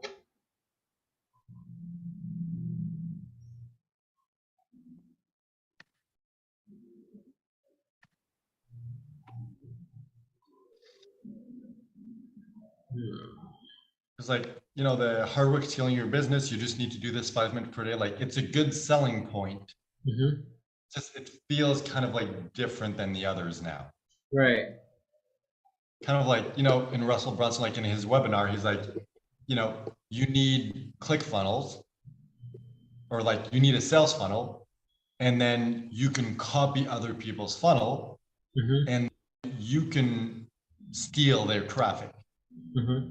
So it's kind of like, oh, okay, I believe in the vehicle. I believe that I can do this because I can just copy other people, and I believe I can get traffic to my funnel because I can just steal other people's traffic. So it just like hits all the objections. So for us, it's like, oh, I need to reach millions. No, you just need a simple Facebook group. It's like, mm-hmm. oh, okay, I believe that's the solution. Mm-hmm. Like, oh, but I don't know how to build a Facebook group and blah, blah, blah. It's like, you can get other people to build it for you. And what's the last time? It's like the last one, it's like, yeah, but at that point, would they really be like, well, I don't have the time, because we're just saying like, well, you don't really need to build it. Like most of the work is going to be done by other people. So at that point, I don't know if it feels logical to have time or overwhelm as the main objection. Maybe their main objection at this point would be something different. Well, I mean, I think the thing that comes up for me logically is like, so you're saying that like having a business built on community is like using a Facebook group will allow me to simplify stuff. That's like the one thing I need to do. And then so it's like, okay, if I believe that a smart, like, so this is where we would talk about like that community is a smart list that's constantly nurturing your prospects without you having to be involved. And it's like your message can be in front of them every single time they come into the group. You get them to create content for you and stuff. So it's like, it's better than all of the other business models that are available. And then the fun, or it's like your community will happily build your business for you. You just have to show them how. So I mean, that's what my expertise is, like getting people to do stuff for you for free. And then it's like, okay, yeah, but how much work is that going to be? Like, community doesn't seem like an easy thing to do. So like that's where we come in. It's like, it's only going to take you 5 minutes a day, because like that's what I've done is I've made things simple. I've taught things to teams. I've simplified it.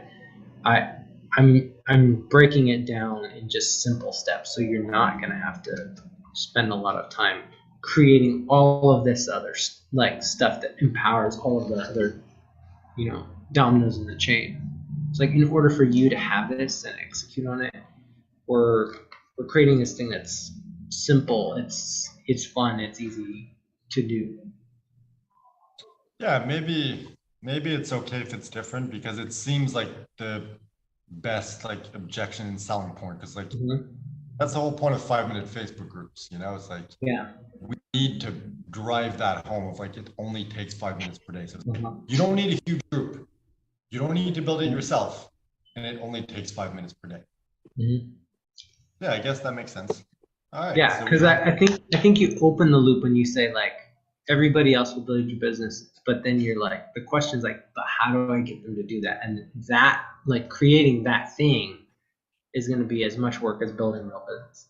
And it's like, yes, that's a great promise, but it seems like it would take a lot of effort. Like, that's where you talk about, well, but how do I get them engaged? How do I build the right culture? Like, don't I have to show up all the time? It's like, no, you can do all of that stuff in like 5 minutes a day. You know what you're doing. You know the right stuff to do, the right steps to do. Somebody's giving you pre-made posts to post.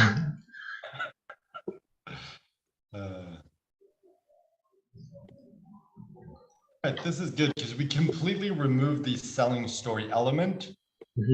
Because like, even though it is valuable, it's going to be included, it doesn't need to be included here, because people have like, they don't care about that. All right, so we have 3 secrets. That probably means that we need new stories potentially. Let me go back and see. Number, or framework number 1. Hold on, let me just, now that we have the secrets, let's go fill them in.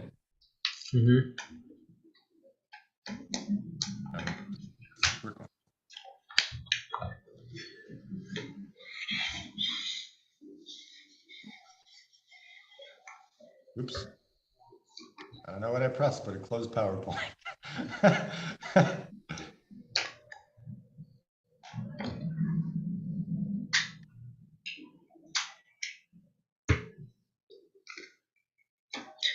if this feels pretty good to me, because I think what I'm seeing is like this can eventually be like a real like a high ticket, like once it's built out and it's a course and we have like active community where people are supporting each other, this could be a high ticket, $2,000 or more program. And the thing that I'm good at, that I like doing, which is talking to people and hearing their stories, like I can do that anywhere from free to getting paid to do that as a, I don't know, qualifying thing. But it's in my head, it's sort of like if I'm spending actual time with people, hearing their story, listening to them, pre-qualifying them, but also like helping them with something, like shaping their story or making suggestions about what step they need next. I can immediately turn around and whatever story they shared, it's like repeat that back to the community and say, hey, I would love for you to meet such and such and such person. It's like, let's welcome them into the community. It's like I can now introduce people in a way that almost nobody else can, because they're not willing to, like, they don't do that for a living. They don't interview people. They don't craft stories for people. So like I can make everybody that comes into the community look great and potentially attract prospects, like just by being in the group that nurtures people into our program. So it's like I might get paid to do a story call or a client, like an interview with somebody, or I might just like, all right, this is my one person today. That, like, if I'm just making one connection every day, it's like that's roughly 20 to 30 people a month. Like you'll get one person that'll convert if you're talking to the right crop prospects, and like one person a month for a high ticket program, that's good enough. But like that's something that we can scale, that I don't know. And especially if I experiment with this going into other communities and helping people with their stories, like if I can do a dozen at a time, like a dozen a day, like I could work. If we get this thing converting, and and I can go into other people's communities, provide something of high value, and get a dozen or 2 dozen prospects every month. We could probably, like, I could probably work like 3 or 4 days a month, and we would be at sort of baseline entry level, like this thing is profitable and working. I mean, it still feels like we have some testing and some polishing and stuff to go, but it feels very like this feels actually real, like reasonable. Now it's just a matter of like, all right, we got to really show it to people, and like shift it around in the way that they want us to show it to them. But it's like, I think all of the elements are there, and you and I are great storytellers, like charismatic enough. Like we've had real connection with people that like people will probably buy just based on the quality and caliber of people that we are and connections that we built already, and enough that we can get a few people enrolled to be like, hey, we just we've gotten people enrolled into our program, and like really start to hear what that market is talking about. It's like this feels like we're on the home stretch. All right, so okay, I'm just going through, I was plugging everything in. So we are going to need to find new stories. So secret number one is you don't need to reach millions to be successful. Mm-hmm. What is the story of you discovering that?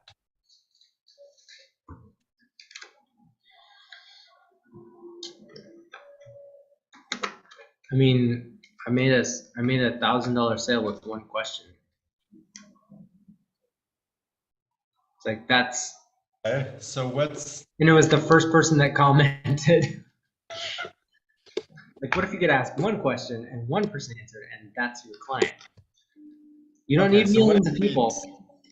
what if we start with kind of like maybe a story of like how you helped Roy grow from like 400 to 4 million? It's like, okay, that's great, but I didn't really make any money from that. I didn't really have any impact or anything. It's like, and then I asked one question and made $1,000 sell. And that's when I realized I don't need to reach millions of people to be successful. Mm-hmm. Yeah, I think that's the epiphany bridge. It's sort of like I've I've had this established credibility of being able to reach millions of people, but just that by itself doesn't make you money. You still have to know how to sell. So it's like out of that pain, I realized I don't have what it takes. Like I needed to add another skill set, which is like knowing what questions to ask and who to ask, so that people are like, "Hey, I need your help. I'll give you money." And that's like that's a skill set. Is what are the right questions to ask and who are the right questions to ask. And it's not always going to be like brand new cold traffic that is going to buy from you like that. Sometimes it will, but like the people that are going to buy from you like today, or if you ask the right questions, like people you already know, people that are in your community already. You already know a few dozen people that see you, trust you. If you ask the right things and ask them if they want to help, they would say yes. But if you don't know what that question is, there's no way you're going to sell it. And if you get in front of a million people, you're going to do that in front of a million people and fail a million times. That's not where we want to start. So you need to fire everything that you're trying to do, which is including being seen by tons of people, and make sure you're asking the right questions.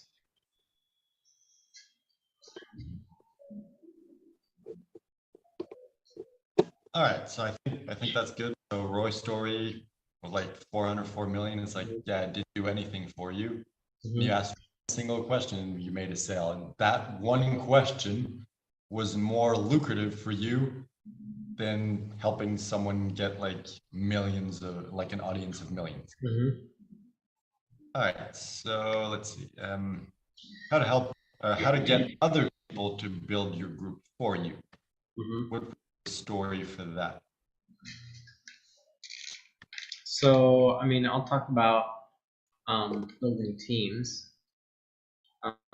building volunteer teams that run stuff for me. Um,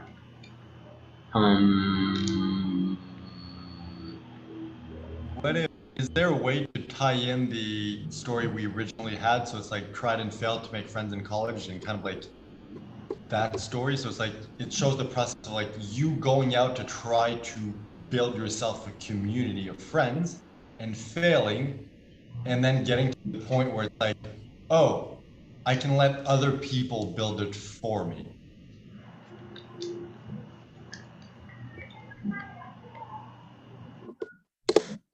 Because that's like a very personal, very powerful story.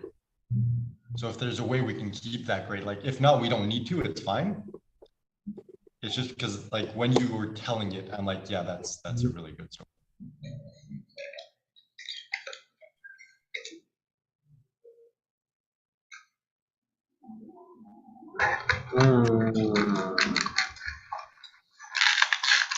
so,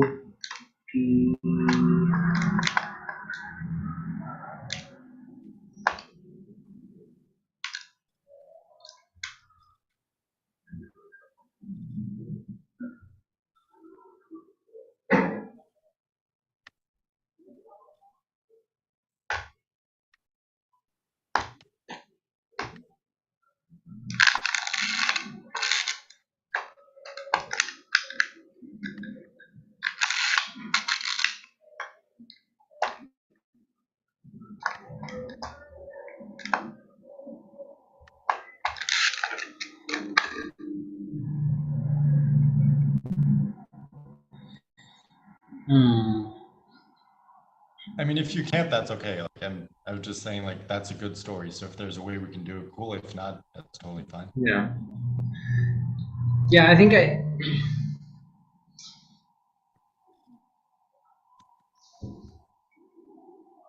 So this one is like,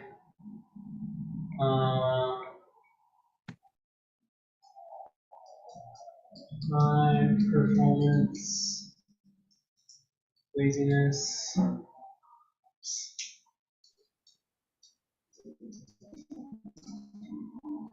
community. What is this principle called again? The fundamentals of business. Yeah, fundamentals of business. Sorry, I was like, what are you talking about?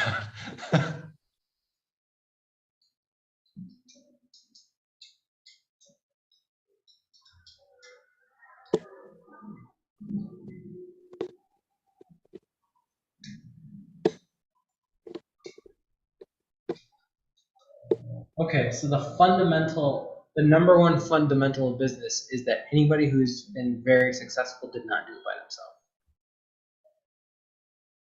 Everyone who's super successful did not what? Do it by themselves. Ah. Like every single business that's making millions of dollars, like they have a team, they have staff, they have volunteers, they have like there's some group of people that are helping that vision. You know, there's nobody that I can think of one example that maybe is like a standout example.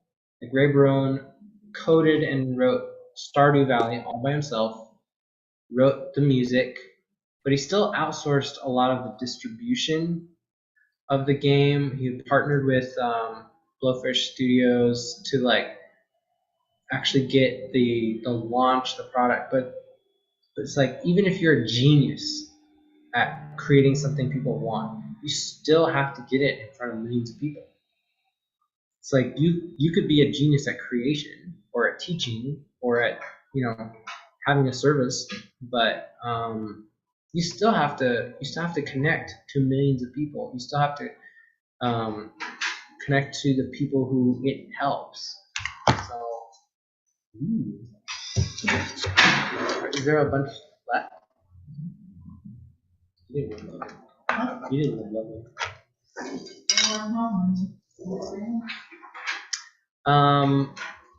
Okay, I feel like I'm getting distracted. So the last one, what's the last principle? Normal, super normal. Well, the thing is, we changed the formats. It's like, yeah, in that principle, it's super normalcy or whatever we want to call it. Like, yeah, maybe I should be writing the secrets instead of the. because what you're covering there is kind of like principles that we like. It's kind of our business principles. It's the way we teach, but we don't need to discuss that whatsoever in the webinar. Like people don't need to know or understand any of that.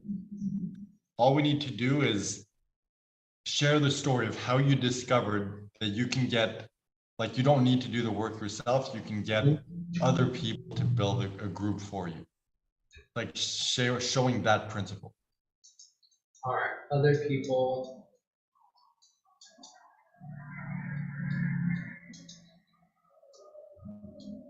Will build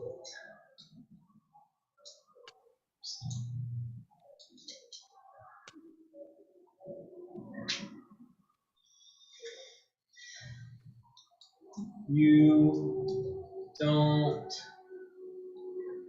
need millions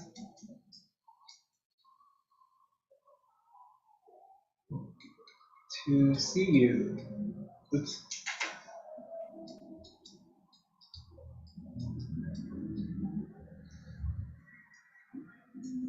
And the third one is Hard work is killing your business. You only need to do 5 minutes of work. hard work is killing your business. Oops. If we want to be more dramatic, we can add in brackets and you.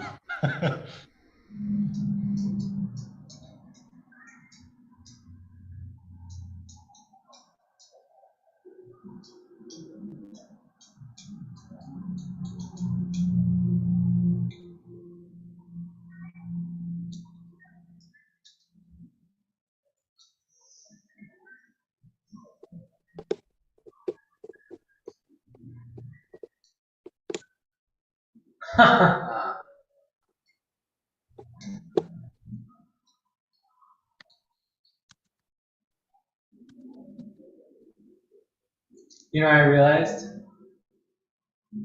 That would be it. I just realized this for the billionth time.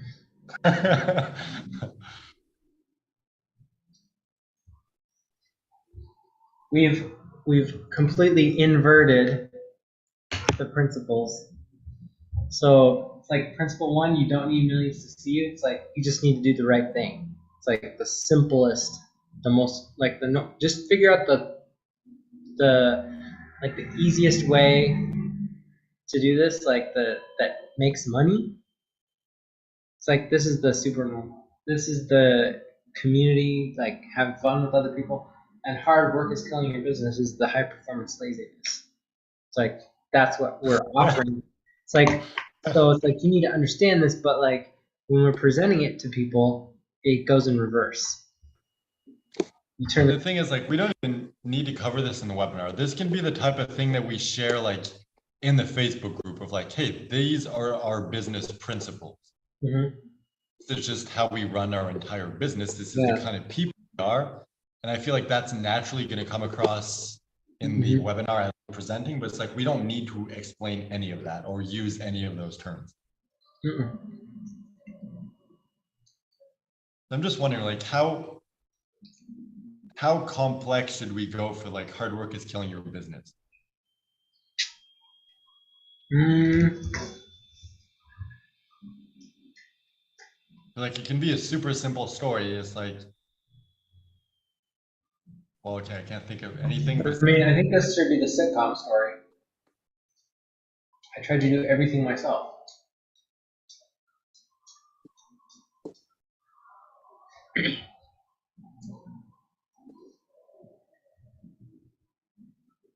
what's the story? That's not really a story. That's just like you're saying I tried to do everything myself and then I realized I didn't need to. But like, what's the actual story that you're going to tell? In terms of like the epiphany bridge, like the transformations, like how did I realize? Yeah. So how do we get them through that journey instead of like explaining? It's like, what's the story we can tell to get that? Well, when I mean, I guess the thing that came after that was, you know, I watched Roy build the Bible lab from scratch. He invited, you know, just over a dozen people, and then that was it. And after that, like, he went from being failure at this organization and put in the closet in the back to being like, I'm just going to do my own thing quietly, and I'm going to let other people participate and have lots of credibility and ownership in this platform. I'm just going to do it to like, how do I make this the best experience for the people who are actually here? I'm not trying to reach millions of people. I'm just trying to make a good thing for them. And it was so good that people kept inviting. It was consistent and people wanted to be there. So like over a quarter of the people that attend regularly are volunteers. He had an audience of 400 people that got people's attention. He had a bunch of adults lining up, making reservations to be there every single week in an industry that is dead. And and that like he asked me for my help because we'd worked together before. So like we made a TV show, like put it together. We you know put that ministry on YouTube Oh, during COVID, and I watched him build that audience from nothing to millions. I got to help along the way, and I realized I'm doing this wrong. It's like that mentor taught me that hard work is what kills your business. It's when you let other people play a role in what you're trying to do. It's not for you, it's for them. And it's when you let it be something for them and it's not about what you want. It's about how can I give the people that are here and the community that's actually participating and wants this, like how can I give them what they want? Like Roy said over and over, and like I have a quote of him somewhere. in an interview I did with him, he said like I was not trying to reach millions of people. I was trying to like, how do I make this week great for these folks? And that's what you need to do is, what are people talking about today? Go join the conversation. Talk about that. That's all you have to do. Just show up today. That's how you make a business that's successful. All right, I mean, I'm wondering it's if not marketing. It's literally, that's the real truth. yeah. Like, I'm wondering if all we need is that story, or if we need kind of like a setup to the story. So, like as an example, we could just share that story of like, hey, you were trying and struggling and it wasn't working, and then you look at Roy and you're like, how is he doing this? And that's when you realize like it doesn't work. Or we can have like start with a different story of like, hey, like the Hollywood story where you tried so hard and did everything and it failed and you didn't understand why. And then you started like getting to business and everything, and you tried doing the same thing and working, and it wasn't like working. And then you see Roy and you realize like, that's why I failed in Hollywood, and that's why I'm failing in business, because I'm trying to work hard. I'm trying to work too hard, and it's killing my business. Mm-hmm. So I'm just wondering, like, that could make it more impactful, but do we need it? Is it just like too much for nothing? I think we need it. You need a before and an after. I mean, and All right. most people like need you to hold their hand at every single fucking step. And I mean, it's easier for them to put the pieces together when you like, so, okay, that one next and this one next. So, like, I feel like we're going to be successful when it feels like we're treating them like children and we feel like this is insulting. But I think most people just need that because the level of self-discipline and lack of focus and distractibility is just such a competitive thing. Like, in order for people to get it, like, you have to like basically bludgeon them over the head with it.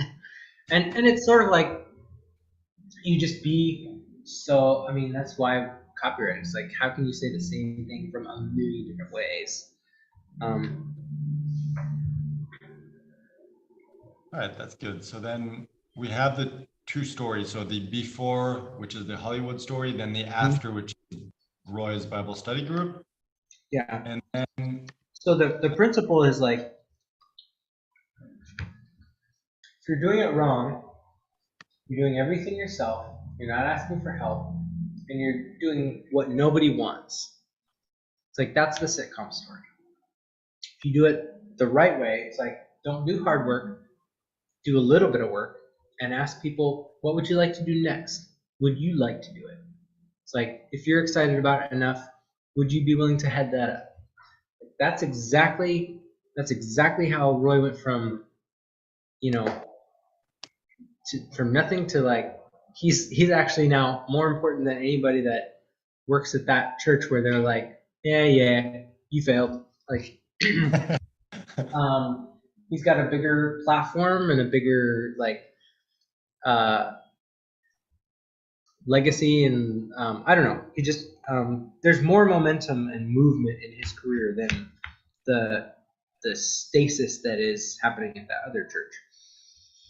And then they're no joke. They're a mega church. So it's like, it's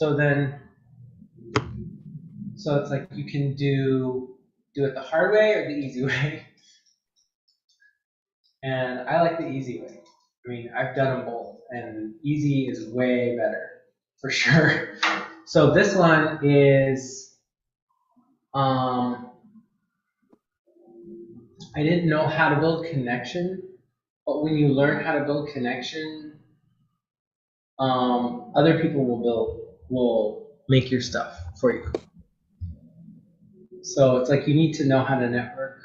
It's like, otherwise you can't get to this one where it's like you rely on other people to tell you what next. You let people do the work of growing it. So if you know how to connect with people, so it's like, otherwise you're going to be alone, and And this is something people talk about too, is like being lonely in business. It's like being a solopreneur is like one of the most lonely existences. It's like, I don't want to do that. I've been alone for most of my life, and I worked really hard to not have to be alone because it sucks. Like that's something I have earned is learning how to not be the weird guy and be the guy that people want to be around. And it's not easy. I mean, it takes work. It takes like learning how people. It's like now most people who are in the coaching industry, most people who want to help people, it's like they like people. They want to be around people, and they probably have some understanding of the value of community. So this isn't going to be a hard sell. It's just going to be like I'm showing what happens if you don't have this, and people will, yeah, for sure. But this is the new idea is that other people will build it for you. And so if you know how to do it together, that's what makes it fun, is when you do it together.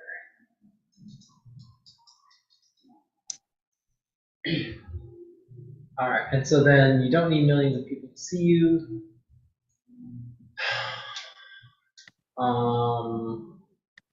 So this is me being on TV, me I've helped people get their stories in front of millions of people, and I was still poor, and I was still felt like a failure. So I just want to make sure when we're sharing that first, the story, the epiphany bridge for secret number one, you don't need to reach millions to be successful. In the beginning, we're like, oh, we'll just use Roy's story. But since we use Roy's story before as an example of that's why I realized you don't need to work hard to build a community. And before we're like, you help him build a community, it's like, yeah, but that's not the answer. It kind of has the inverse effect. So we want to make sure we don't like use that story as a negative and a positive, you know? So remind me why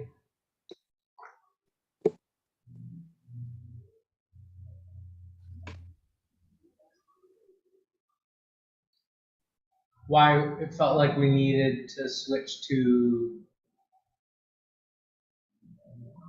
Roy's story for the first principle. The first one, that's just kind of like the before of like, hey, I helped like this guy go for his community from 4 to 100 to 4 million, and it did absolutely nothing for me. And then I asked one question to the right audience and made one sale, like $1,000 sale.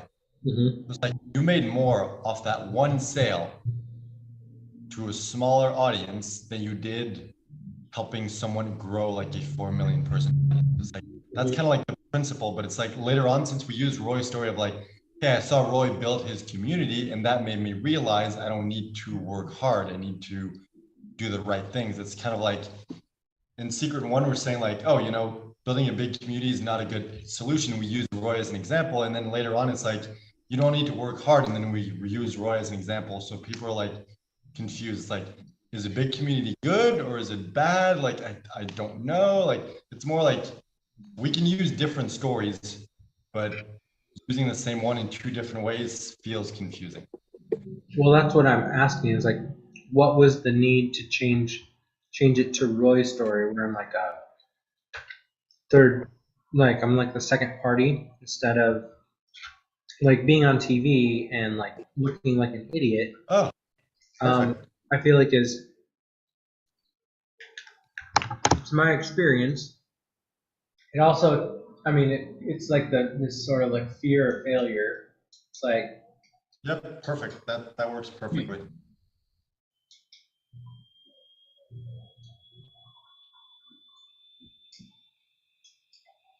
I mean, Yeah, better since I was on TV in front of millions of people and like CBS, NBC, HBO did absolutely nothing for me. not only did it not get me clients, my friends made fun of me for the next 2 weeks. Nice.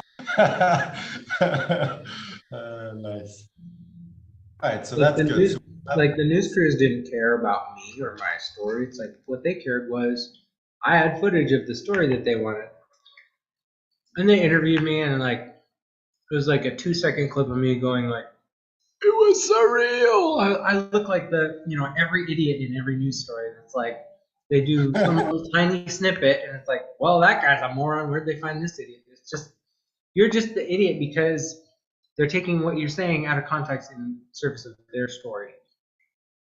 Like you're never gonna look like the expert if you're using somebody else's platform. You got to build your own community. All right, so then we have secret number one. We have the Epiphany Bridge story for that. For secret number three, it's the failed Hollywood story plus Roy's Bible study group that taught you like, okay, I don't need to work hard. So all we need is number two, which is the how to get other people to build your group for you. So what would be before and after for that, whether it's one or two story?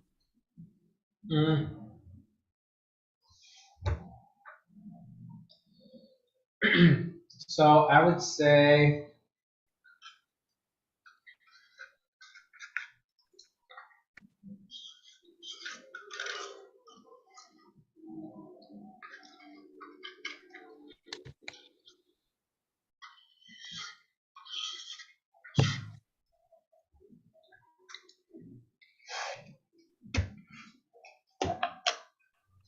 okay.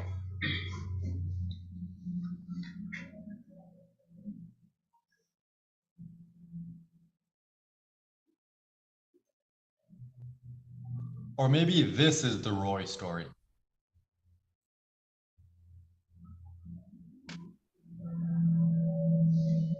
You have a different example for like only work 5 minutes per day. It's like 5 minutes per day could be, the story could be like our friendship. It's like we spend 5 hours per day, like sometimes talking. Actual work, we do maybe 5 minutes if we're lucky.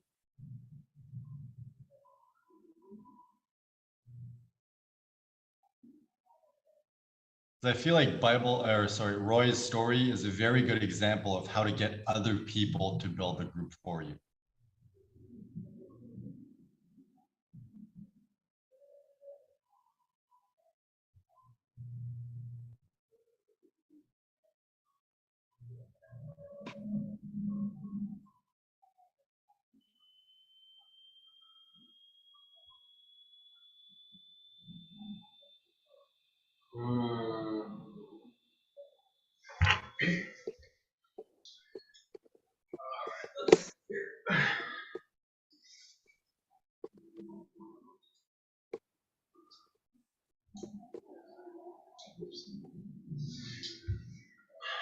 I'm thinking here.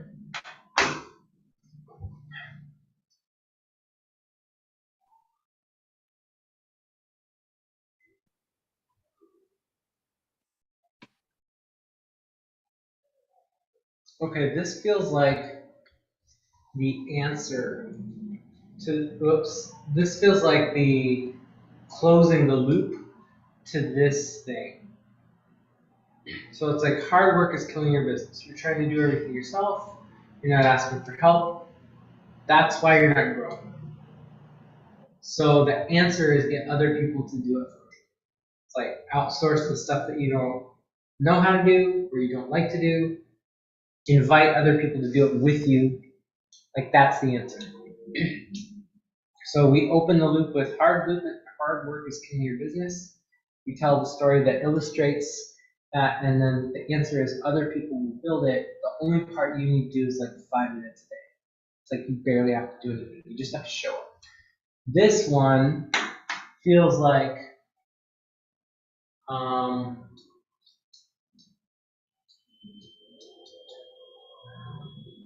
you can work forever with others.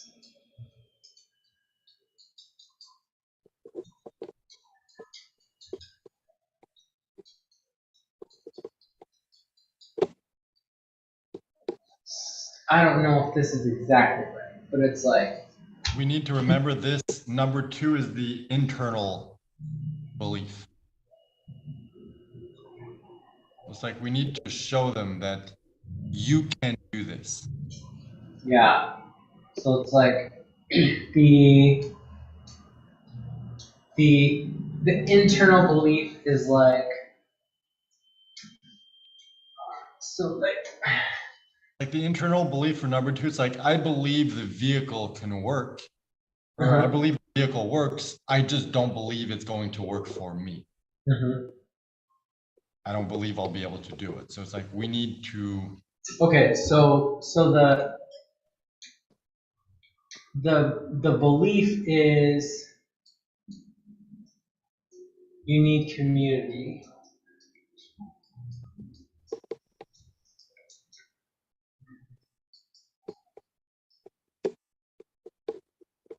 This one is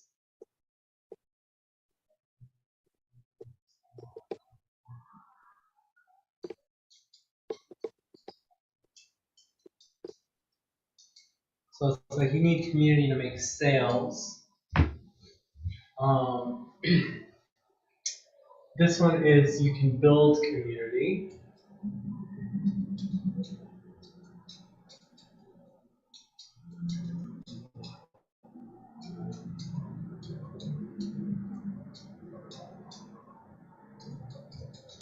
And this one is it doesn't have to be hard.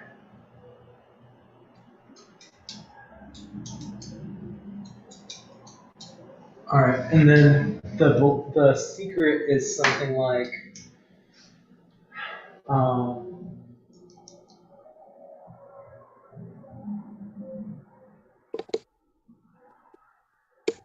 you don't need millions to see you. You just need the right community to make sales. And this one is I'm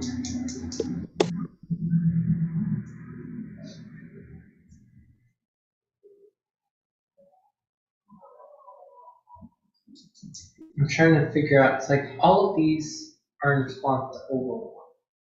So if this one is you're doing the wrong things, and that's why you're overwhelmed. You're doing a bunch of work, and you're not getting anywhere. This one is you can do the right work and get results, but if it's hard, you won't do it. You need to do the things that are fun that don't feel like work. How do I turn that into a secret? Like Okay, I think maybe if we look at Russell Brunson, number one is like, you need a funnel. That's the vehicle. Right. Number two is you can copy other people's funnels. Yours. Number three is you can steal other people's traffic. So for us, it's like, the vehicle is like, you need a 5-minute Facebook group. Right. Number two is the equivalent of like, hey, you can copy other people's group, or we're going to teach you exactly how to do it, whatever we want to do that. But it's that principle of like, it's going to be easy to create that group. And then number three, the equivalent of traffic, it's like, you don't need to grow the group yourself. You can get other people to do it for you. So what we're missing is step two, is that how can we demonstrate that it's going to be easy for them to build the group itself? I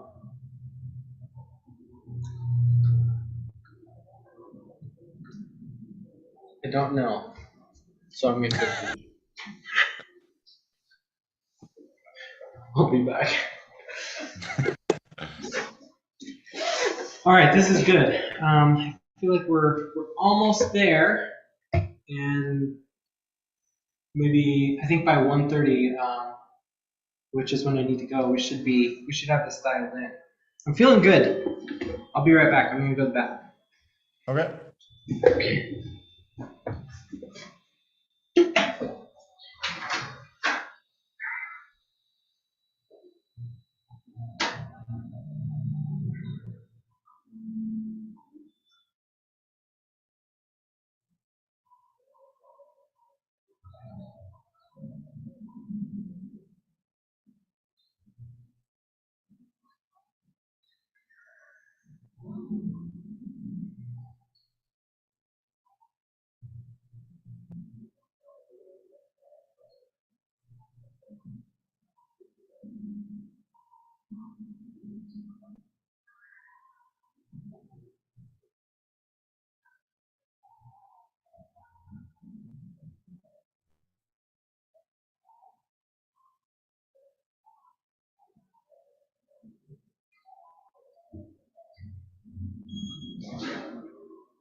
I have figured it out, part of it.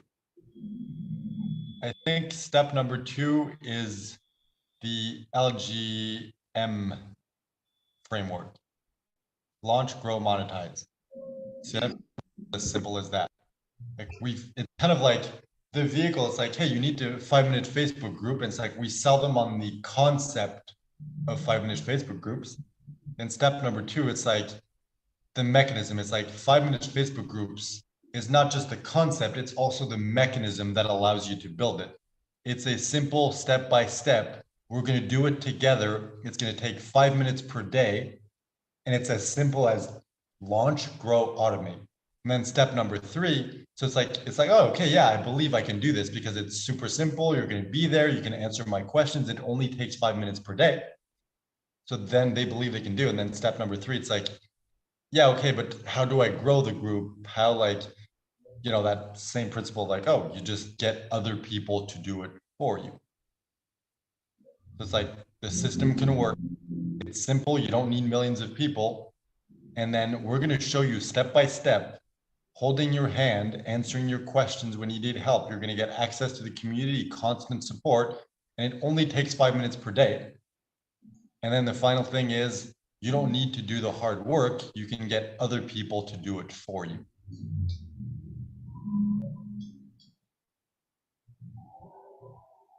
Like it might not be as sexy, but it's like, that's really it. It's like step 1, sell the idea. Step 2, sell the strategy. Because I feel like ClickFunnels is different because they're selling a subscription. Like the vehicle is everything.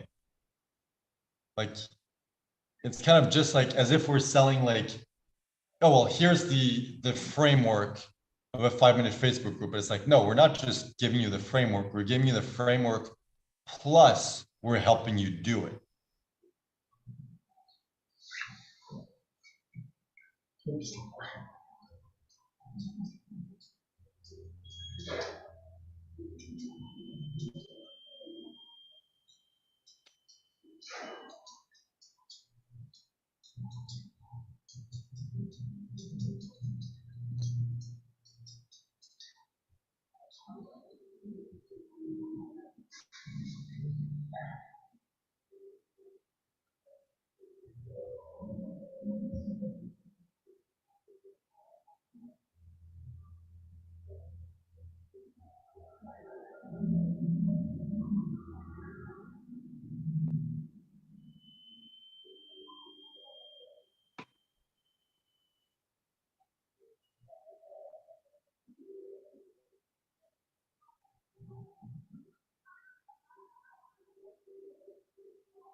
Did you just swear? Oh man, that's funny. Yeah, I think you're right. I think that works. Um, So it's kind of like, we're selling a car. So it's like, we convince you this is the car you need.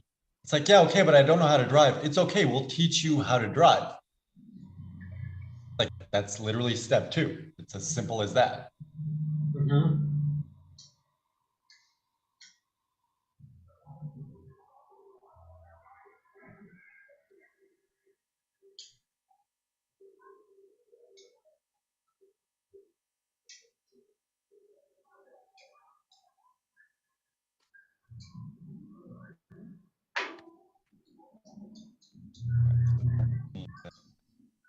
Okay, I think this works really good. So the the belief for this is you can build community. You made it easy. So the secret is we're going to show you the exact steps to massive engagement. And the Oh, steps are you've got to actually launch your group, you've got to grow it, and then you've got to monetize it. So let me tell you a story that illustrates how this works. And so it's like when I was in college, I wanted friends, didn't know how to get friends. Um, I had to learn how to build community. And by introducing myself to lots of people, by doing the networking of like just putting yourself out there again and again and again, I failed over and over and over. But when I found something that other people wanted to do that I wanted to do, like we gelled like that. And I followed this process. I validated the idea. I went to people who had money. I said, "Can we go to this film festival? Will you give me money to do this?" And they said yes. I hadn't built anything yet. Then we went in, we shot some films. Like I got my buddies. We said, hey, let's like do a fundraiser. We monetized the trip. We asked for a loan. We went and rented the RV, and then we planned the thing. It's like we went and did all the stuff that you have to do in a business. And what I found is that we did all of this stuff that was, if you told us all the steps that we needed to do, we wouldn't have done any of it. We didn't know what we were doing, but we just did it like magic because we were doing it together. And it was something we wanted. Like, if you find the people who want what you're doing, they're going to jump in and be so excited that somebody's doing it with you that it doesn't matter how hard, it doesn't matter how long, it doesn't matter what it is that you're offering. They want the thing that your business is selling because it's exciting to them. They value that. If you put your offer in front of the right people, you're going to get massive engagement because it's what they're looking for. When I was trying to make friends, nobody else was looking for friends. They had their own groups of friends, or they were shy and they didn't know how to connect with me either. But when I said, well, I want to tell great stories, I want to go to a film festival. Well, guess what? I found 4 other people at the film department who were like, I want to go to a film festival. And I became their friend. I said, well, I'll make some short films, and you guys can each put your name on it, and we'll all have a bunch of submissions to. So like I got them to help me make the short films, and like I was the only one in the film department that was making movies. Everybody else was going to classes and saying, these are so stupid. Why aren't we making stuff? And I was like, I don't care whether the teachers are teaching me or not. I'm gonna just make stuff, and that's what I did. And we ended up getting money to go to the film festival and having one of the coolest college experiences that I've heard. And I mean, seeing an audience of uh, you know film fans like watch your documentary of you going to that festival is was a pretty wild experience. But yeah, this this I can tell the story that illustrates this, which is like you get engagement because what you offer is in front of the right people. And you have to follow these steps. That's what our system does, is helps you follow these steps with the stories and put the right things in front of the people so that they understand what your business is about. They can get excited about it and share it with other people that they're excited to share. If you follow our system, it's going to be easy to get engagement. You can do it by yourself, or you can do it with other people who are trying to build communities too. Like we're all about community, so you're going to learn how to do this in a community, and you can learn from each other just as much as learning from, like, we don't know everything. We know a lot of stuff, but you're going to have access to a whole bunch of other people who are moving the same direction. And on the days when you're like, sucks, I don't want to do it, but like you got two other friends in the group who are like, hey, are you going to come to our accountability session, or our mastermind call, or whatever? It's like, it's just going to be easy to do it with other people who are doing it. I think we have our 3 secrets. So there's secret number 1. You don't need to reach millions to be successful. All you need is a 5-minute Facebook quality group. Secret number 2, it's easier to succeed than it is to fail. Use the power of community and our system, or like use our system, which is fueled by the power of community, be successful. And it's literally more difficult for you to fail than it is to succeed. Secret number 3, how to get other people to build a group for you. So once you do the minimal amount of work, step by step, along with other people, only 5 minutes per day, then you can get other people to build a group for you. So it's like, okay, cool. I need this group. It's easier for me to succeed than it is to fail, and I don't have to build it myself. Okay. You know what I love about this? This allows us to offer, hey, if you want us to be the ones that build it for you, we'll charge you a lot of money to do that. But it's like, you don't have to hire us. You can just get your community to do it. If you don't know how to get your community to do it, that's what our program is.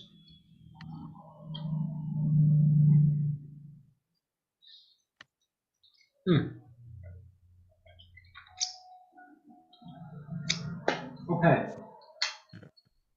This seems good.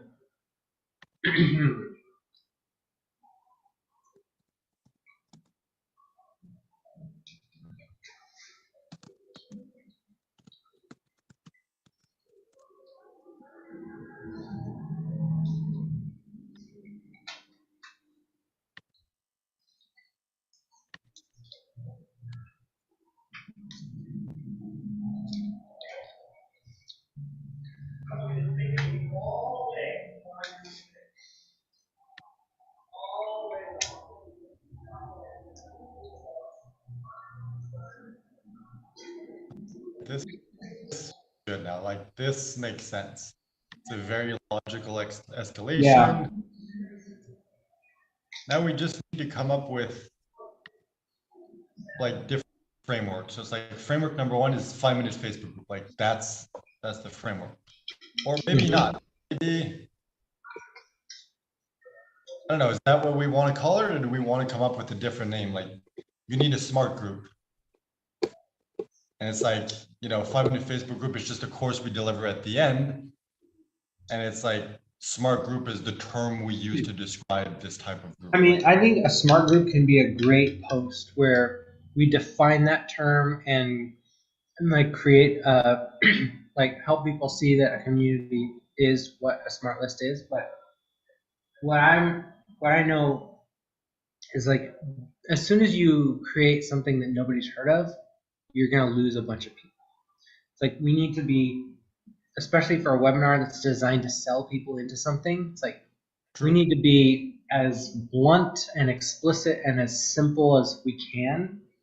And the more fancy that you get, and the more like the guy that keep coming back to Ed, whatever his name is, which is where's this thing? Blah blah blah blah blah.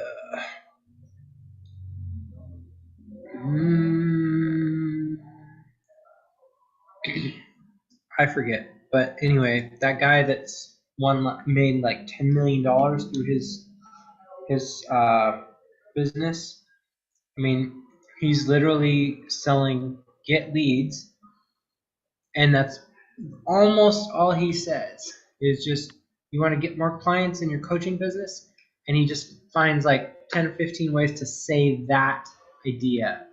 If you want to get more leads, if you're not growing your business as fast as you want, if you want to be in front of lots of people, if you want to, have massive growth, that kind of thing.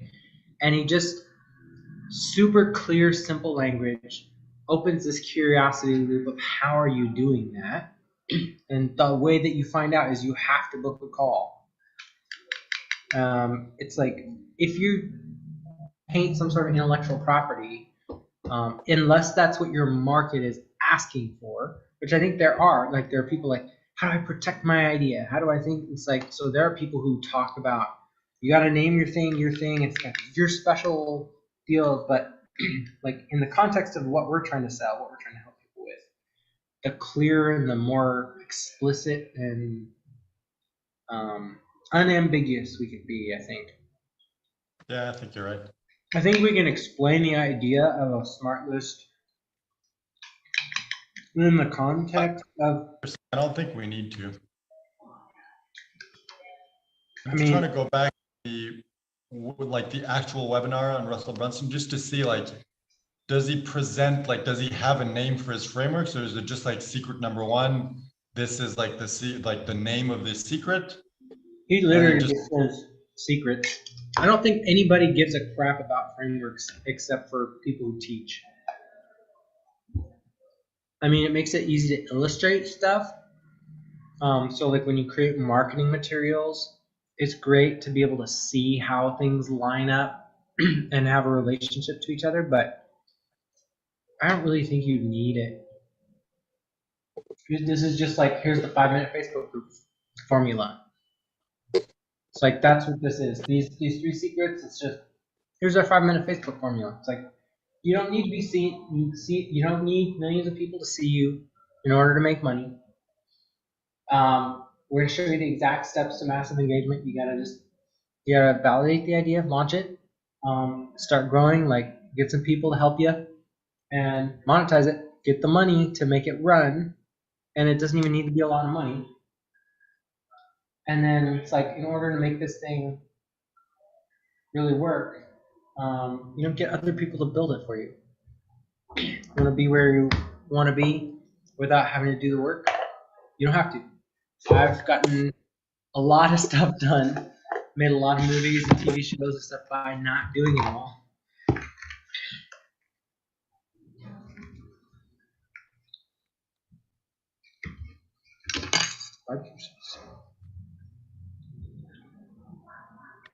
I just want to make sure how we present it, because in the perfect webinar, it's kind of like the steps is, here's the secret, here's the framework description, the story that allowed me to discover that framework, and then here's the strategy of the framework. Oh.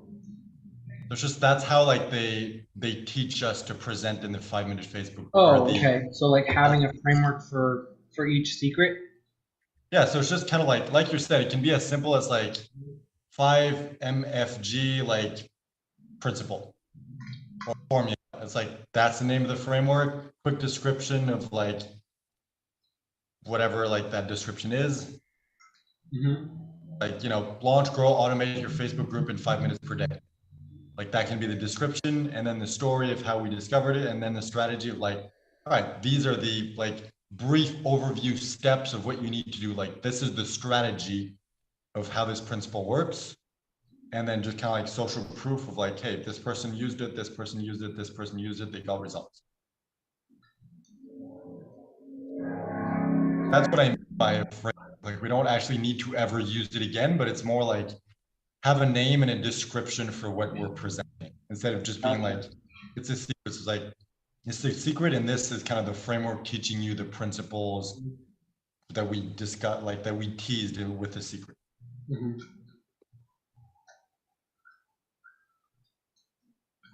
So let's see. Well, I mean, for the first one, it's just 5-minute Facebook groups. That's course, that's the name of the framework. And the second one can be like the like the 5MFG formula. Yeah, so I'd say the 5-minute Facebook group formula is the first secret. The launch, grow, and monetize is the second secret, and the Foo Fun Fund is the third secret. Framework. Ooh, do we want to include business best friends in any of this?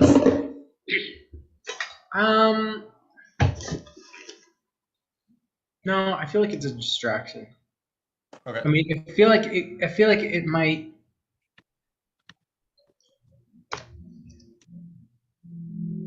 Yeah, I don't really think it needs to be a focus, because I don't know.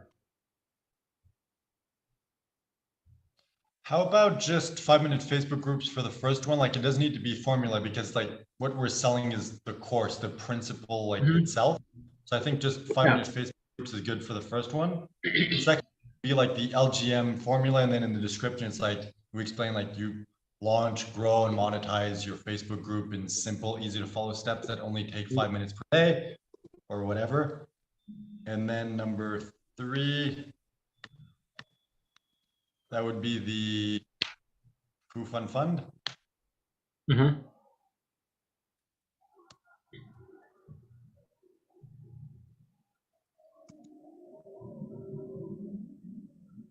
Principle?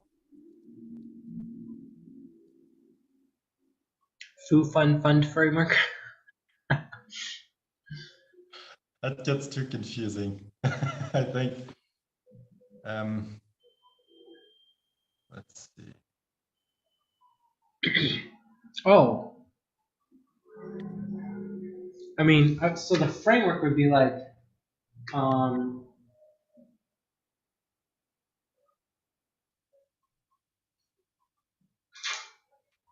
so the framework is like, we have 3 rules that we always follow when we're trying to create a business that's not overwhelming. So stop doing the stuff you don't need to do. The stuff that you do need to do, make it fun. The stuff that you can't make fun, give it to somebody else.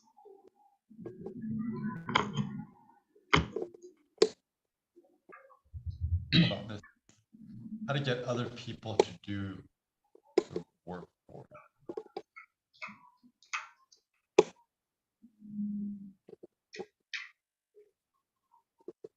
So what is going to be the strategy for that? So how to get other people to build your group for you? That is the secret. What is the strategy behind that secret?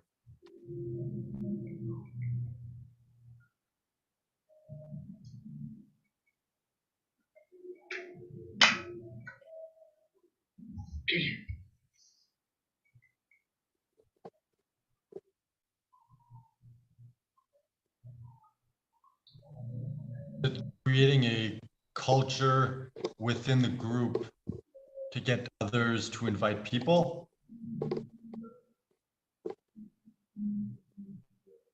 Okay, I see what you're saying. Because like, if that's what we're delivering, it's like we don't need to talk about the Foo Fun Fund or anything. It's like we just need to come up with a name for that. So it can be like the culture principle or whatever that is. And it's just like, we just need a name. It's not really important what it is. We just need to make sure that it makes sense when we're explaining the strategy of like, hey, this is the strategy. You need a good selling story to set that up in your group properly so people can connect with your message when they join. You need to teach them what kind of community this is and share your vision with them, and then get them to invite other people. So it's like whatever that strategy is, it's just kind of like giving that overview, and then we can probably come up with a name off that after that.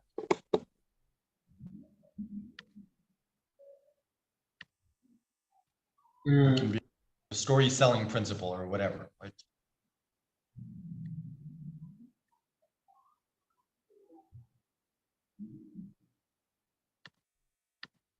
Actually, while you're thinking, let me just go back to the webinar and see how Russell does this.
Whoa.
Yeah, it seems like in his webinar, he just uses like the secret as the title of the framework and then just gives a description for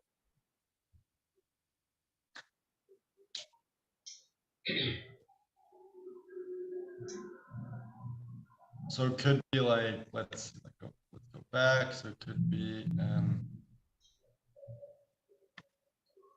you don't need to reach millions to be successful. Use the power of 5-minute, how to use the power of 5-minute Facebook groups to build a quality audience of customers who love you and want to buy from you or whatever. Mhm. It's like, then we just kind of move on of like, hey, this is the story of how I learned this. And then the strategy and then testimonials and move on. So I don't think we need an actual framework name.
I'm wondering if we even need to talk about 5-minute Facebook groups in the first secret. It's like you don't need to reach millions to be successful. It's like the description is like how to use the power of community to build a raving, I don't know, to build a family of, I don't know, whatever the description is, but it's like we don't really need to use 5-minute Facebook groups. We just kind of like sell a secret, describe what they're getting, explain the story of how we discovered it, and then the strategy, but we don't actually need to use the term 5-minute Facebook groups. In fact, I feel like that's just going to confuse them even more.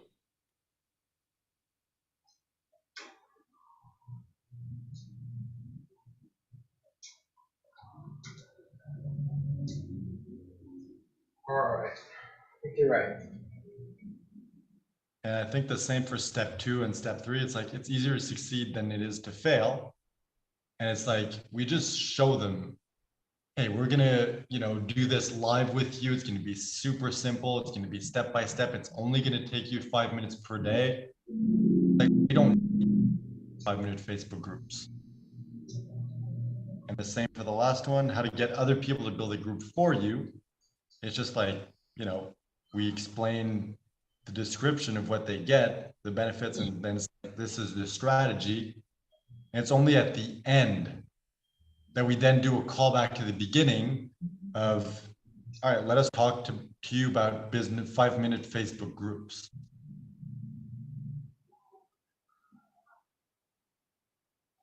Then again, I don't know, because if you look at ClickFunnels, it's like step one is ClickFunnels. You need like a ClickFunnels membership, or is it you need a sales funnel? Hold on, let me go back and watch.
Yeah, okay, I looked at his funnel and he doesn't even like talk about ClickFunnels in the beginning. It's just like step number one is funnel hacking. So go find other people who have successful funnels and copy their funnel. So yeah, I don't think we need to mention 5-minute Facebook groups like at all until the end. Like just once, if we want in the beginning, it's like to intrigue them. It's like all you need is a 5-minute Facebook group. So it's like kind of opens that loop.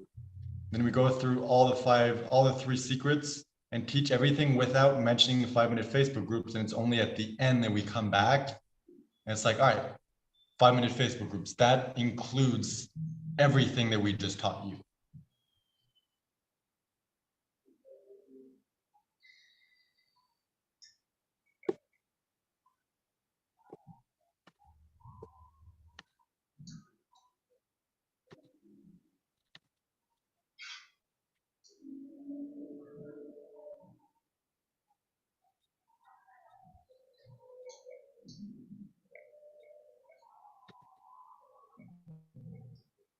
All right, this is good. We're simplifying things once again.